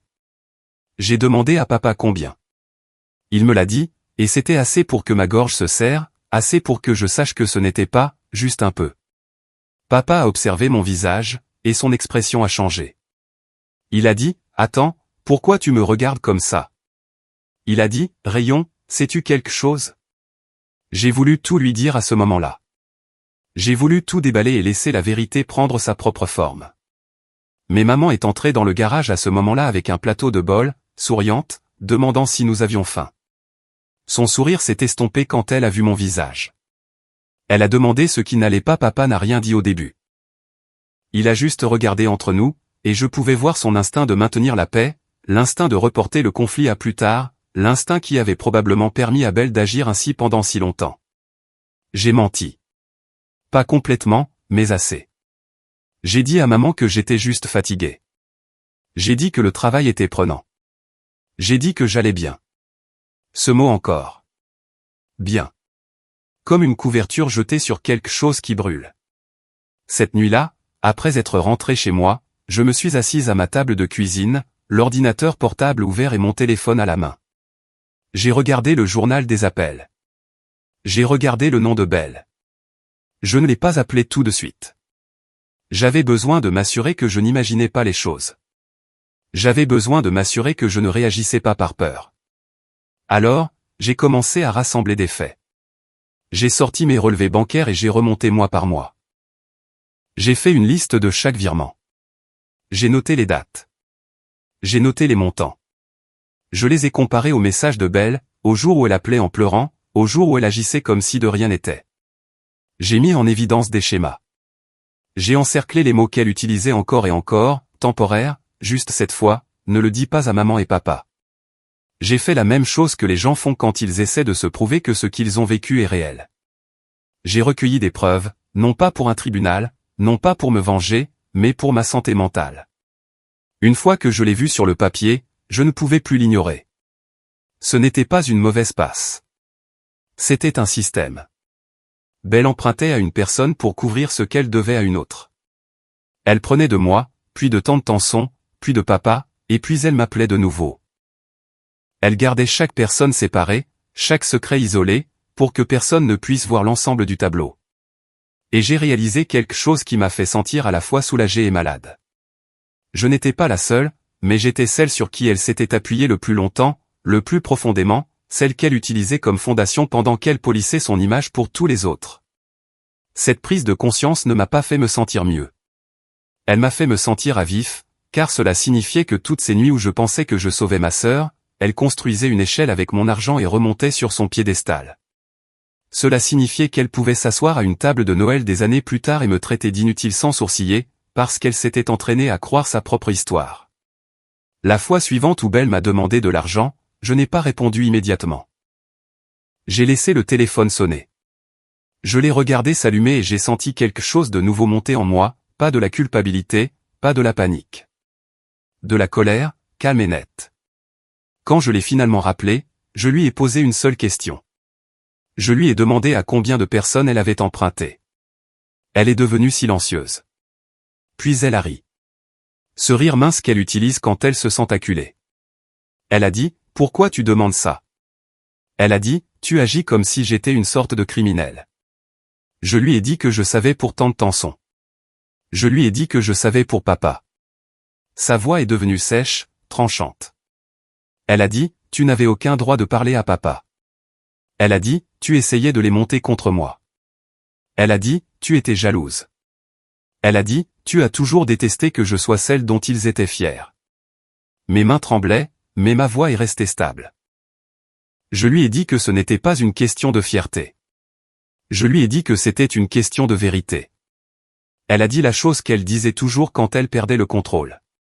Elle a dit, « Ne le dis pas à maman. Ne le dis pas à papa. Tu vas tout gâcher. » Et c'est à ce moment-là que j'ai compris exactement ce que « tout » signifiait pour elle. Tout n'était pas notre famille. Tout était son image. Après cet appel, j'ai ouvert un dossier sur mon ordinateur et je l'ai nommé pour ce qu'il était. J'ai commencé à sauvegarder des captures d'écran. J'ai commencé à sauvegarder des relevés bancaires. J'ai commencé à écrire une chronologie en langage simple, mois par mois, paiement par paiement, demande par demande. Je ne l'ai pas fait parce que je voulais la punir. Je l'ai fait parce que je me sentais glissé dans ce vieux brouillard où je remettais en question ma propre réalité. Je l'ai fait parce que je savais que si je n'ancrais pas la vérité quelque part de solide, Belle la réécrirait et je finirais par m'excuser pour quelque chose qu'elle avait fait. Alors, debout à la table de Noël, avec papa qui me fixait toujours et maman figée près du comptoir, je savais que je ne tenais pas seulement ma propre histoire entre mes mains. Je tenais la première carte claire de jusqu'où ma sœur était allée et de combien de personnes elle avait entraîné avec elle. J'ai dégluti de nouveau, puis j'ai regardé papa et j'ai hoché la tête une fois, comme si je me faisais un signe à moi-même. J'ai des preuves, dis-je doucement. Et je peux tout vous montrer. Mais la vérité, c'est que la décision d'arrêter n'a pas commencé à cette table de Noël. Elle a commencé des semaines plus tôt, un jour de semaine ordinaire qui a failli me coûter mon emploi. Je tournais à vide depuis des mois à ce moment-là, dormant d'un sommeil léger, me réveillant déjà fatigué, vérifiant mon téléphone dès le matin, non pas pour des messages d'amis ou des nouvelles, mais pour voir si Belle avait envoyé un SMS. Mon corps avait appris à se préparer avant même que mon esprit ne s'en rende compte. Le travail n'avait pas ralenti. Au contraire, il exigeait plus de moi. De nouvelles procédures, des réunions constantes, des délais qui s'empilaient les uns sur les autres. J'étais autrefois fier d'être stable, fiable, celle sur qui les gens pouvaient compter. Quelque part en chemin, cette stabilité a commencé à se fissurer. Le premier signe est apparu lors d'une réunion d'équipe. Je devais présenter un résumé sur lequel j'avais travaillé pendant des semaines. Je suis resté là, à regarder l'écran, et pendant quelques secondes, mon esprit est devenu complètement vide. Pas nerveuse, vide, blanche, comme si les mots s'étaient évaporés. Ma responsable m'a regardé, confuse. Quelqu'un s'est raclé la gorge. Je me suis excusé et j'ai bredouillé, mais je pouvais sentir le changement dans la pièce, la question tacite, est-ce que ça va? Plus tard dans la journée, ma responsable m'a demandé de passer dans son bureau. Elle a fermé la porte doucement et m'a demandé si tout allait bien. Elle a dit que j'avais l'air distraite dernièrement. Elle a dit qu'elle appréciait mon travail, mais qu'elle avait besoin que je sois présente. J'ai hoché la tête et j'ai dit, oui, bien sûr. J'étais juste fatigué. J'ai dit que les choses avaient été chargées à la maison. Elle m'a regardé un long moment, puis a dit quelque chose qui m'a fait plus peur que n'importe quelle dispute avec Belle ne l'avait jamais fait. Elle a dit, je ne veux pas te perdre, mais j'ai besoin que tu prennes soin de toi. Prendre soin de toi. J'ai failli rire. Je ne savais même plus ce que ça voulait dire. Ce soir-là, Belle a appelé. J'ai vu son nom s'allumer sur mon téléphone alors que j'étais assise sur mon canapé, encore en chaussures, à ne rien regarder. Une seconde, j'ai envisagé de ne pas répondre. J'ai envisagé de laisser aller à la messagerie vocale. Je ne l'ai pas fait. L'habitude est une chose puissante. Sa voix n'était pas paniquée cette fois. Elle était plate, professionnelle. Elle m'a dit qu'elle avait de nouveaux besoins d'argent. Elle n'a pas demandé comment j'allais. Elle ne s'est pas excusée. Elle m'a dit le montant et la date limite, comme si elle lisait une liste. J'ai senti quelque chose se durcir en moi. Je lui ai demandé à quoi ça servait. Elle a soupiré, irritée. Elle a dit, quelle importance? Elle a dit, l'argent, c'est de l'argent. Elle a dit que je réfléchissais trop. Je lui ai dit que j'avais du mal. Je lui ai dit que mon travail était en jeu. Je lui ai dit que je ne pouvais pas continuer à faire ça. Il y a eu une pause. Puis elle a dit la phrase qui a finalement brisé la loyauté qui me restait. Elle a dit, eh bien, je suppose que je pensais juste que tu trouverais une solution. Tu le fais toujours. Il n'y avait aucune gratitude dans sa voix, aucune honte, juste de l'attente. Cette phrase a pesé plus lourd que tous les chantages affectifs réunis, car elle révélait quelque chose que j'avais refusé de voir. Elle n'avait pas peur de perdre mon aide. Elle était convaincue qu'elle ne la perdrait pas. Je lui ai dit que je ne pouvais rien envoyer pour le moment. Elle a ri, pas un rire nerveux, un rire sec. Elle a dit, ne sois pas dramatique. Elle a dit, tu as un travail. Tu t'en sortiras. Elle a dit, j'en ai plus besoin que toi. J'entendais mon propre cœur battre dans mes oreilles. Je lui ai dit que j'avais besoin de temps pour réfléchir. Elle a rétorqué que réfléchir n'était pas une option. Elle a dit que si je ne l'envoyais pas, les choses tourneraient mal. Elle a dit que je le regretterais. Quelque chose en moi est devenu très calme. J'ai réalisé que j'avais eu peur de sa colère pendant si longtemps que je ne m'étais jamais arrêté pour me demander pourquoi. Peur de quoi, exactement? De sa déception, de ses paroles, de son retrait. Aucune de ces choses ne pouvait réellement me nuire, à moins que je ne le permette. J'ai mis fin à l'appel. Pas avec une dispute, pas avec un discours. J'ai simplement dit que je ne pouvais plus faire ça et j'ai raccroché. Mes mains tremblaient, mais ma poitrine était plus légère qu'elle ne l'avait été depuis des années. Elle a immédiatement envoyé un SMS, puis un autre, puis un autre. Les messages ont rapidement changé de ton. D'abord la confusion, puis l'accusation, puis la culpabilité.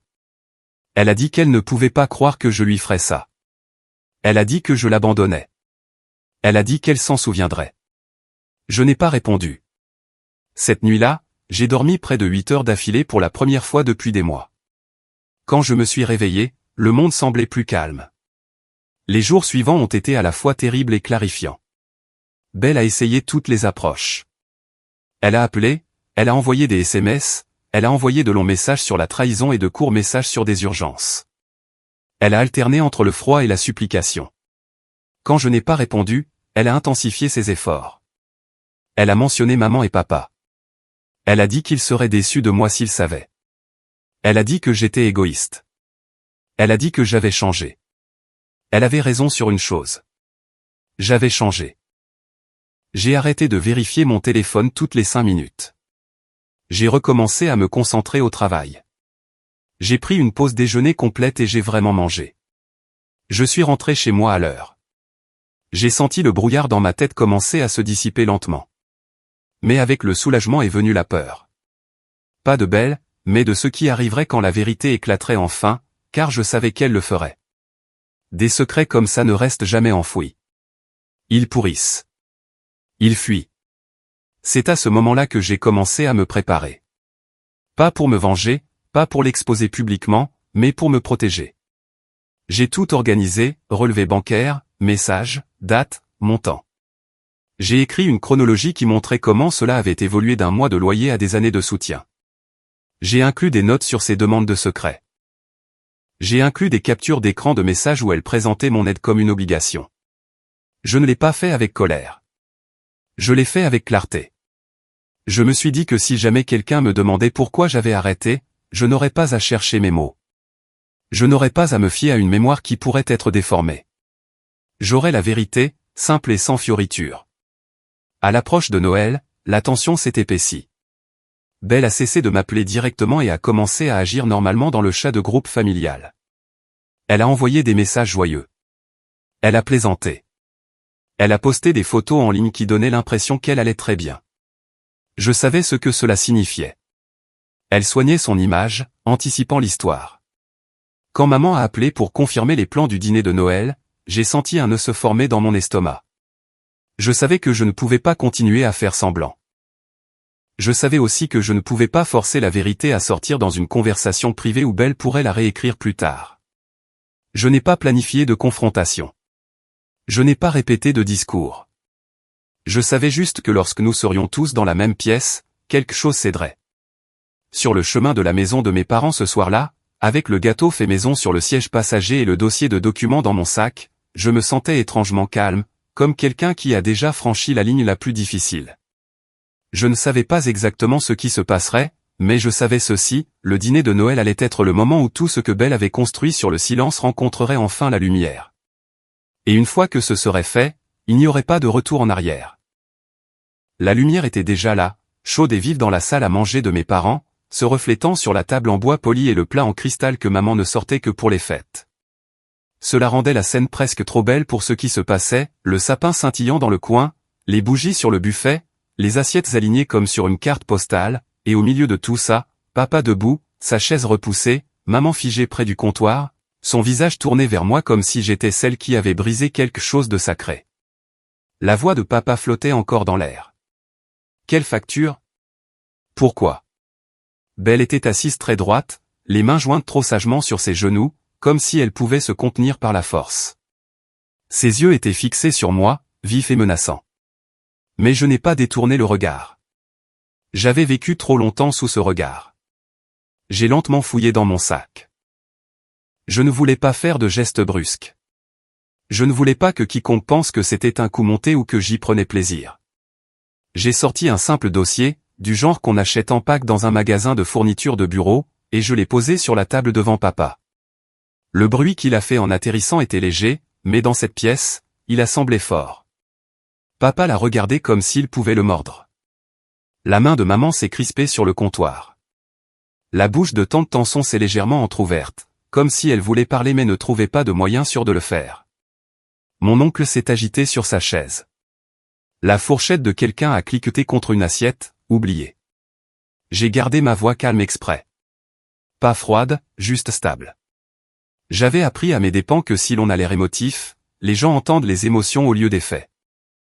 J'ai dit que ça avait commencé au printemps 2020, quand Belle a perdu son travail et ne vous l'a pas dit. J'ai dit qu'elle m'avait appelé et demandé de l'aide, juste temporairement, et qu'elle m'avait demandé de ne pas le dire à maman et papa parce qu'elle avait honte et ne voulait pas que personne s'inquiète. Maman a émis un petit son comme si elle allait m'interrompre, mais elle s'est retenue. J'ai continué. J'ai dit que j'avais aidé parce que je la croyais.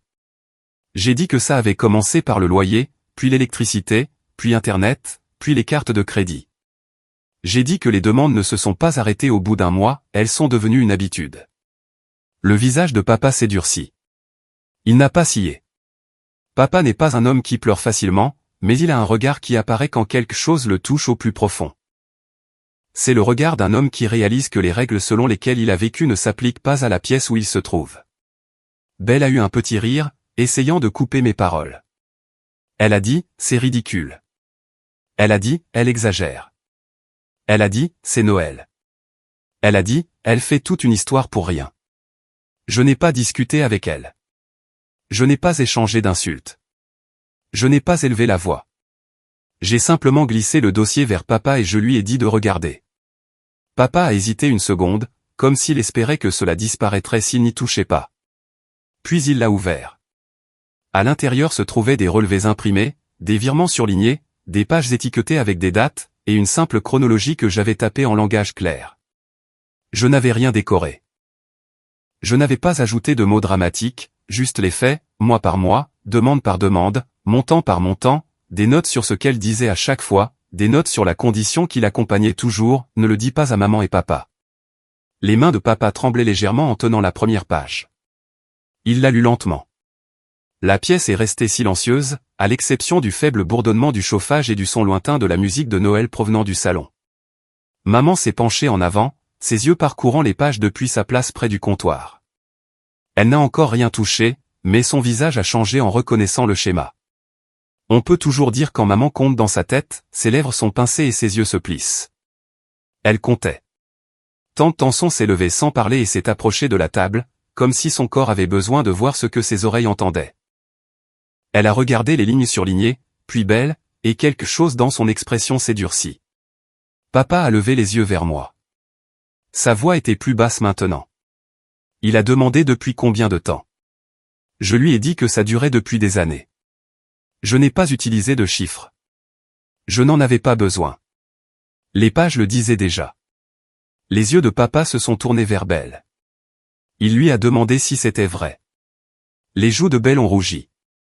Elle a levé le menton et a essayé de paraître offensée. Elle a dit, les gens s'entraident.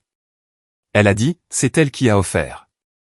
Elle a dit, elle se fait passer pour une victime parce que sa vie est ennuyeuse et qu'elle a besoin d'attention. Maman s'est alors avancée, quittant enfin le comptoir. La voix de maman était tremblante mais sèche. Elle a demandé à Belle si elle avait perdu son travail. Elle a demandé pourquoi elle ne le lui avait pas dit. Elle a demandé pourquoi elle l'avait laissé croire que tout allait bien. Belle a levé les yeux au ciel. Elle a dit, je ne voulais pas te stresser, maman. Elle a dit, tu t'inquiètes trop. Elle a dit, tu aurais empiré les choses. Maman a tressailli comme si on l'avait frappée. C'était un petit tressaillement, mais je l'ai vu. Maman déteste qu'on lui dise quel est le problème. Elle déteste ça parce qu'elle craint que ce ne soit vrai. Papa a brandi une page et a froncé les sourcils. Il a pointé une ligne et a demandé ce que c'était. Il a posé une question sur un paiement étiqueté, facture de carte de crédit d'urgence. Il a dit qu'il pensait que le travail de Belle couvrait ça. Il a dit qu'il pensait qu'elle avait des économies. Les yeux de Belle ont filé. Elle a dit, j'avais des économies. Elle a dit, j'essayais juste d'être prudente. Elle a dit, les choses étaient compliquées. Papa a tourné une autre page. Sa mâchoire s'est crispée.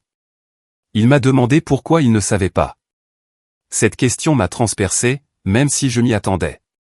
Je lui ai dit la vérité.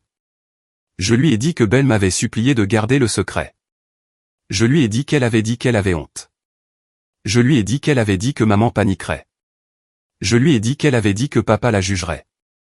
Je lui ai dit qu'elle avait dit que ça gâcherait tout. Papa a regardé Belle comme s'il la voyait pour la première fois. Belle a essayé de sourire à nouveau, mais ça avait l'air faux sur son visage. Elle a dit, j'ai dit ces choses parce que j'étais stressée. Elle a dit, Rayon prend tout si personnellement. Elle l'a toujours fait. Je n'ai pas réagi. Je me suis simplement tourné vers Tante Tanson et je lui ai demandé d'une voix douce si Belle lui avait emprunté de l'argent. Tante Tanson n'a pas hésité. Elle a dit oui.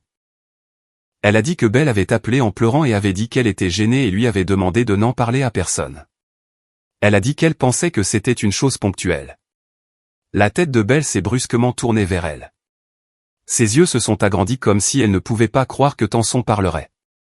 Elle a dit, comment as-tu pu? Elle a dit, je t'ai dit de ne pas le faire.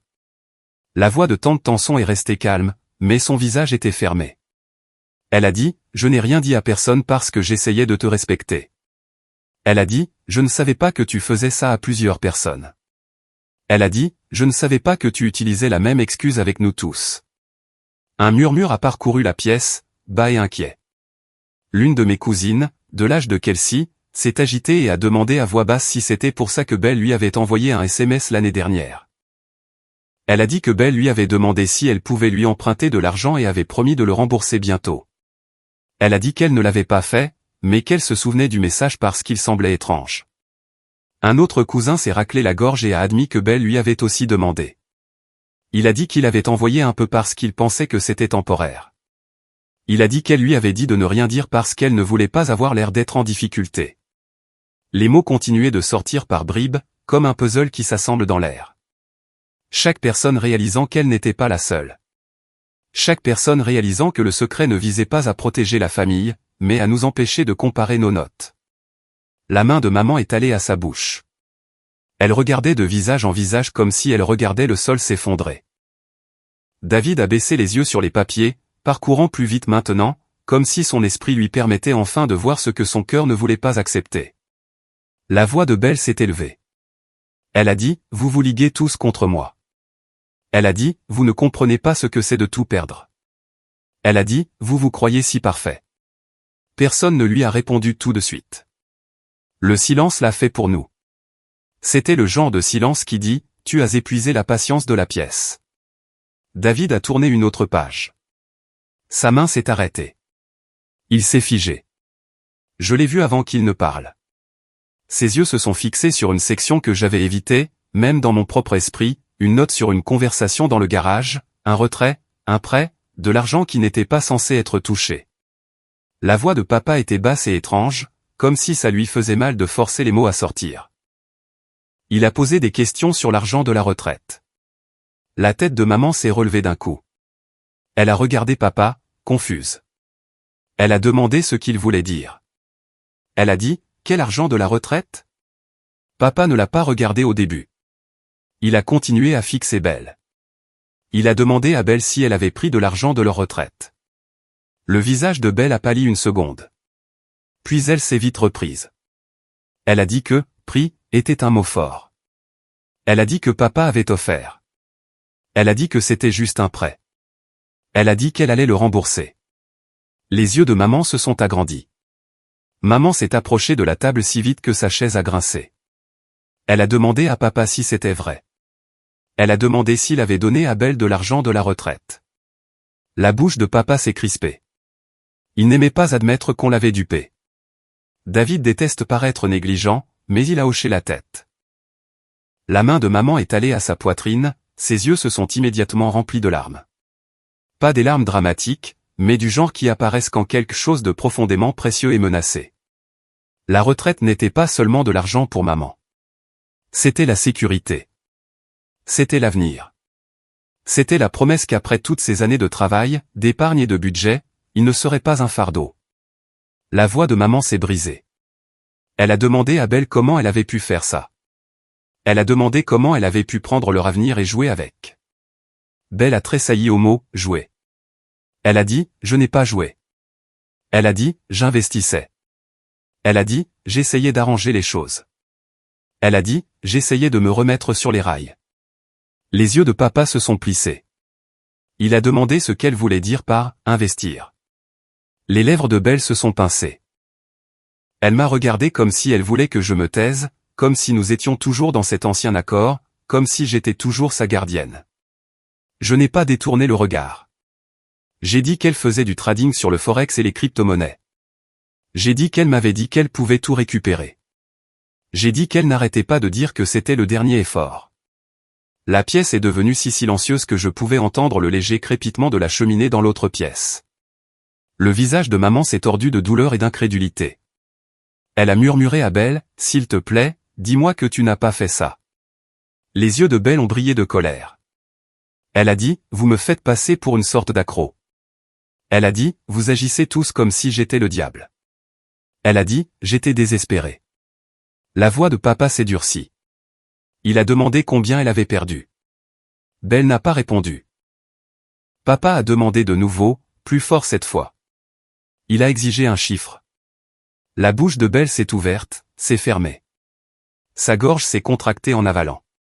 Elle n'a toujours pas répondu. Ce silence était une réponse en soi. Les jambes de maman ont semblé flancher légèrement. Elle s'est agrippée au dossier d'une chaise pour se stabiliser. Je me suis instinctivement avancé vers elle, mais elle a secoué la tête comme si elle avait besoin d'espace. Le visage de maman était mouillé maintenant, les larmes coulant sans qu'elle s'en aperçoive. Les épaules de papa se sont affaissées, puis se sont de nouveau redressées. David est un homme qui réagit à la douleur en essayant de résoudre des problèmes, mais il n'y avait rien à résoudre à ce moment-là. Il n'y avait qu'une vérité qui s'était déjà produite. Il a tourné le dossier vers moi et m'a demandé si j'en avais plus. J'ai hoché la tête. J'ai dit que j'avais des relevés bancaires et des messages. J'ai dit que j'avais une chronologie. J'ai dit que je ne partageais pas ça pour embarrasser qui que ce soit. J'ai dit que je l'avais apporté parce que je ne pouvais plus le porter seul et que je ne pouvais pas laisser Belle réécrire l'histoire plus tard. Belle s'est levée brusquement, sa chaise raclant bruyamment. Elle a hurlé que je faisais ça exprès. Elle a hurlé que je voulais la ruiner devant tout le monde. Elle a hurlé que j'étais jalouse. Sa voix a tremblé à la fin, et c'était la première fissure qui semblait réelle. Pas sa colère étudiée, pas son sarcasme. La peur.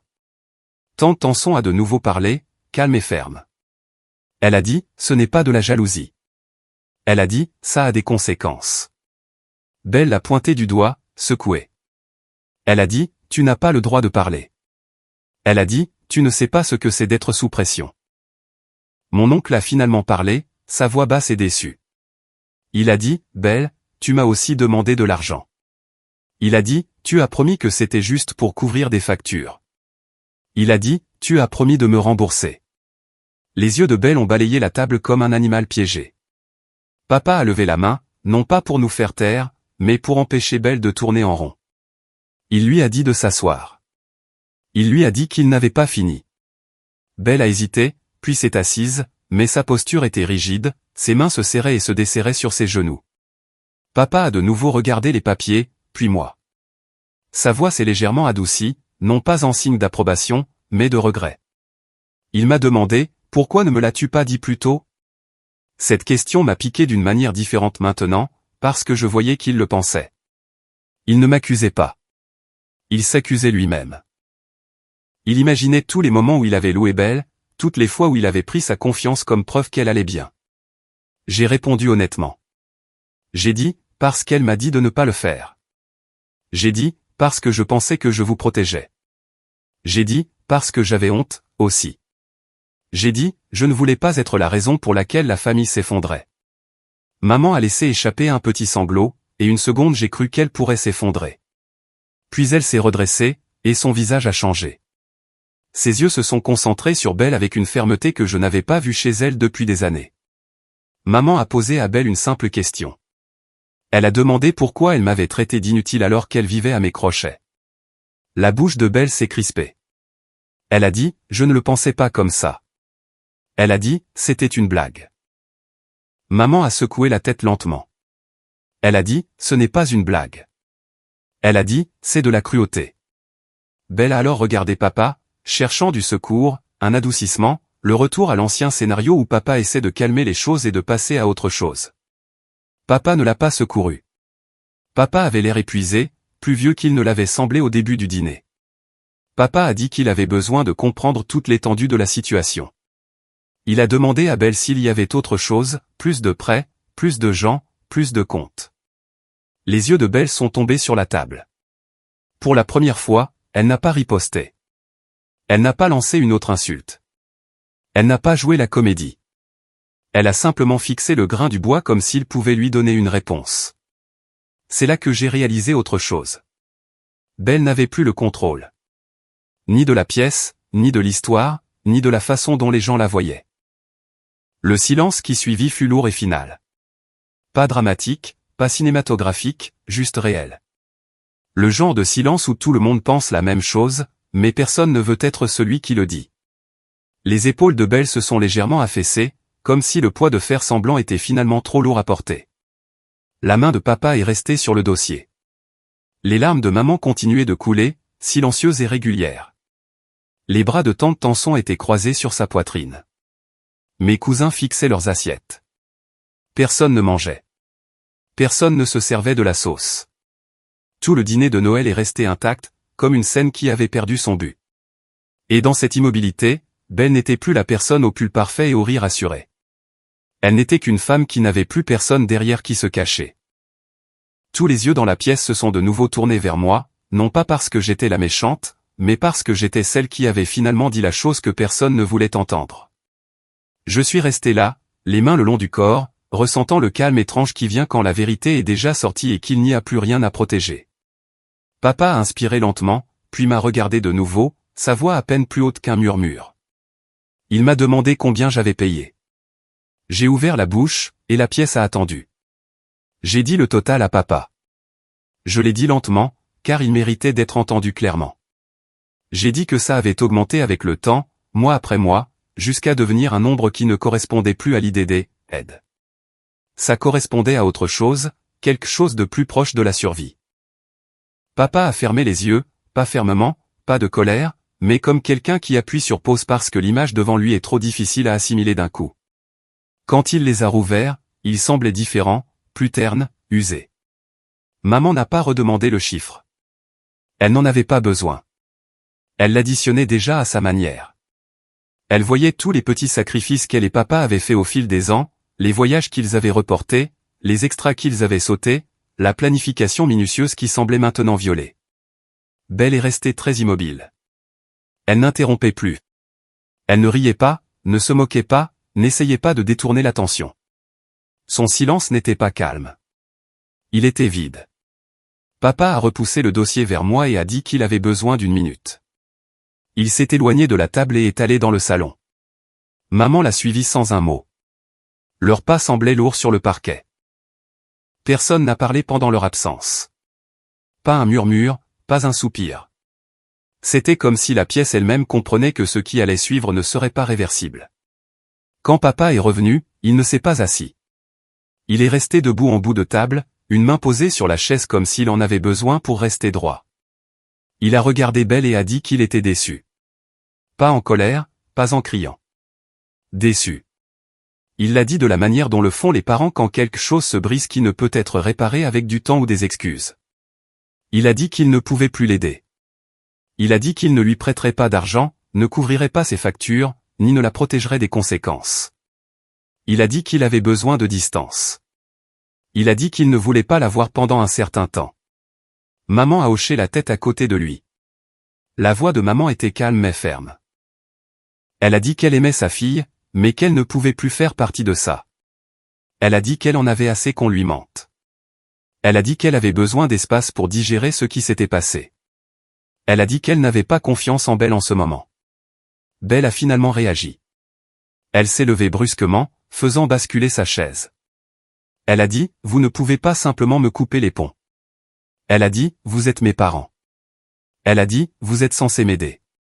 Papa a secoué la tête. Il a dit, aider, ce n'est pas la même chose que cautionner.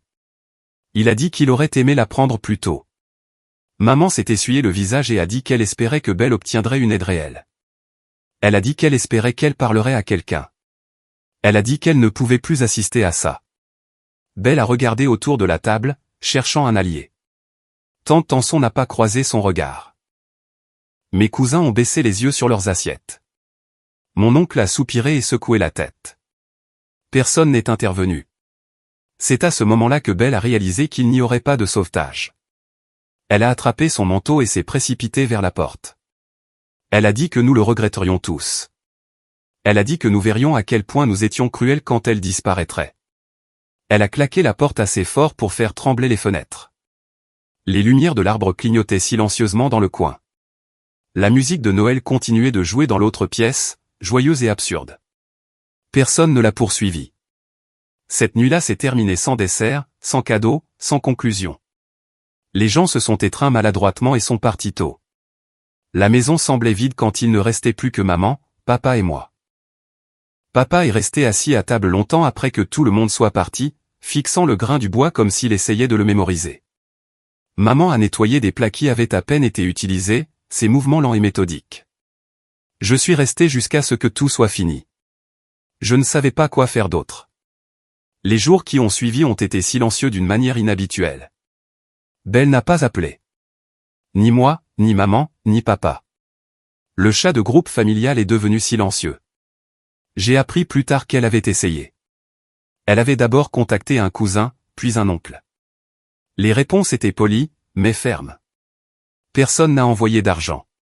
Personne n'a offert de calmer les choses. Sans notre aide, la réalité qu'elle avait évitée est arrivée rapidement. Elle a perdu son appartement en quelques semaines.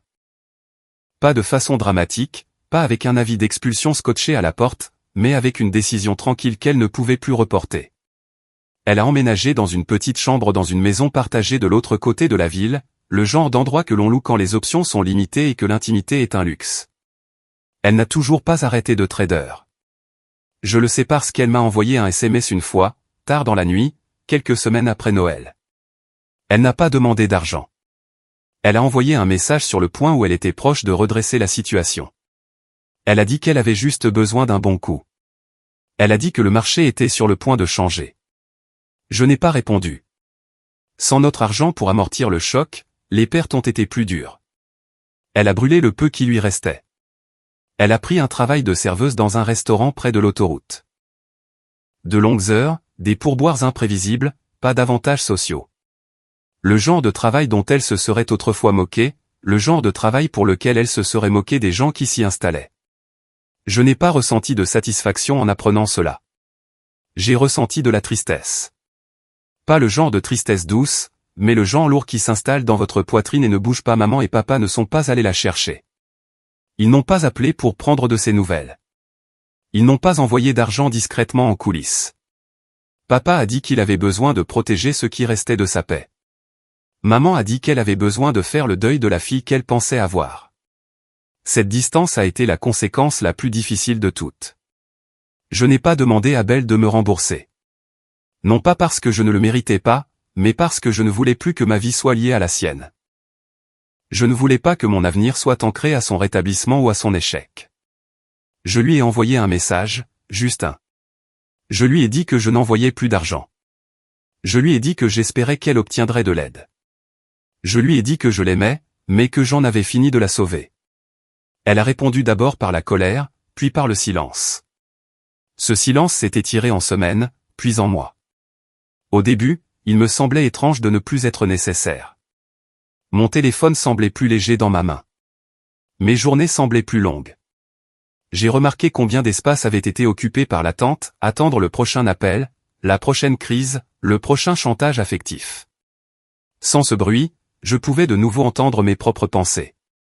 Je me suis concentré sur le travail. J'ai dormi. J'ai recommencé à économiser, lentement, prudemment. J'ai dit non aux heures supplémentaires dont je n'avais pas besoin. J'ai dit oui au repos. Maman et papa ont commencé à se reconstruire aussi. Pas financièrement, mais émotionnellement. Papa faisait des promenades le soir. Maman a rejoint un cours communautaire. Il ne parlait pas beaucoup de Belle.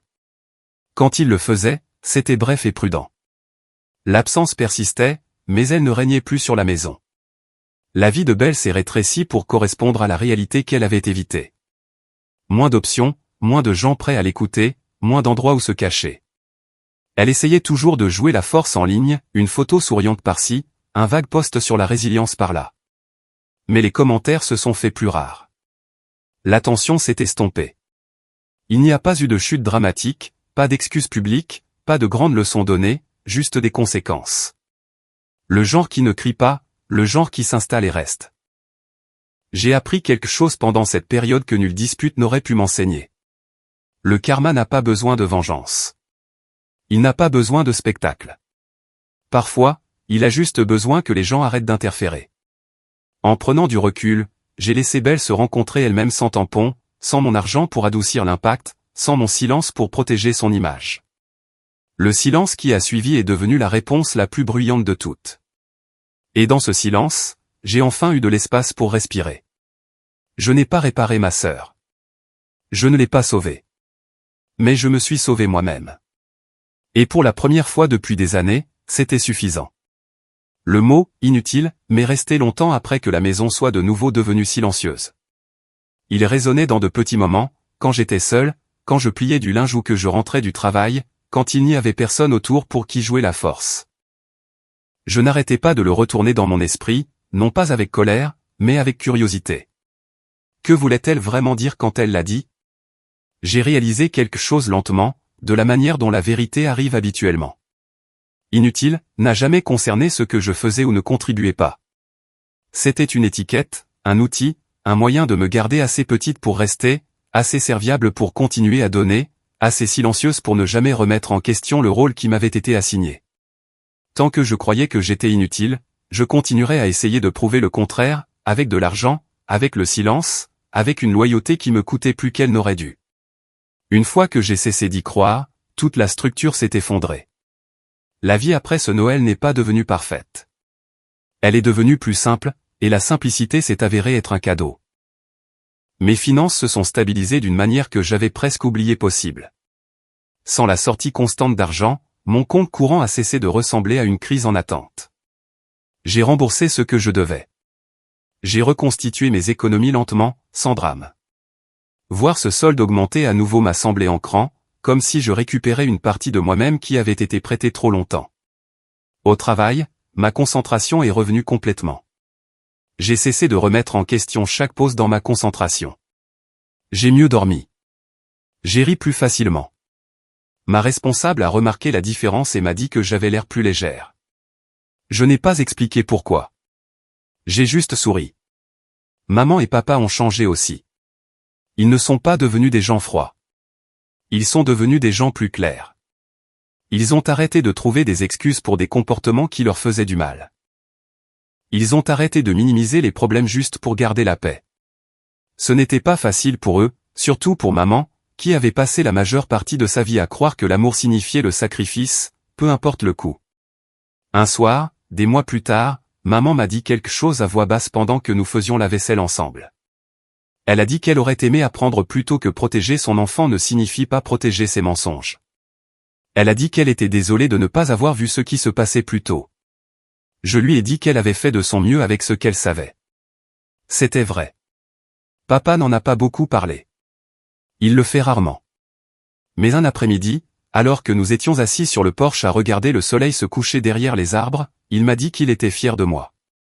Non pas pour ce que j'avais fait pour Belle, mais pour avoir su quand arrêter. Cela comptait plus que ce que j'imaginais. Quant à Belle, je n'ai pas pris de ses nouvelles. Non par cruauté, mais par respect pour la limite que j'avais tracée. Chaque fois que je sentais l'envie d'intervenir, de réparer quelque chose, d'adoucir une conséquence, je me rappelais que prendre du recul était la chose la plus gentille que je pouvais faire pour nous deux. Elle devait se rencontrer elle-même sans tampon, sans quelqu'un pour absorber l'impact à sa place. D'après ce que j'ai entendu par des voix détournées, elle a eu du mal. Elle travaillait de longues heures. Elle a de nouveau déménagé dans un endroit encore plus petit. Elle parlait toujours de redresser la situation, d'opportunités qui se profilaient à l'horizon. J'espérais sincèrement qu'un jour elle affronterait ce qu'elle fuyait. Mais ce jour n'était pas à moi de le créer. Je ne la détestais pas. La haine m'aurait lié à son histoire plus longtemps que nécessaire. J'ai lâché prise à la place. Lâcher prise n'a pas semblé dramatique. C'était silencieux. C'était comme me choisir moi-même, encore et encore, de petites manières, dire non sans expliquer, refuser les appels qui semblaient dangereux, faire confiance au fait que je n'avais pas besoin de justifier mes limites à quiconque profitait de les briser. J'ai appris que la famille n'obtient pas un laissez-passer à vie pour vous faire du mal. L'amour ne se mesure pas à la quantité de douleur que vous êtes prêt à endurer. Le silence peut être protecteur lorsqu'il est choisi, et non forcé. Et la vérité, une fois dite, n'a pas besoin de crier pour être puissante. Si l'on vous a déjà dit que vous étiez trop ou pas assez pour votre propre famille, souvenez-vous de ceci, le silence peut être un pouvoir, et la vérité peut être la plus grande des vengeances. Merci beaucoup d'avoir écouté mon histoire. Je suis vraiment curieuse de savoir d'où vous écoutez et ce que l'intégrité signifie pour vous. Alors, s'il vous plaît, partagez vos pensées dans les commentaires ci-dessous.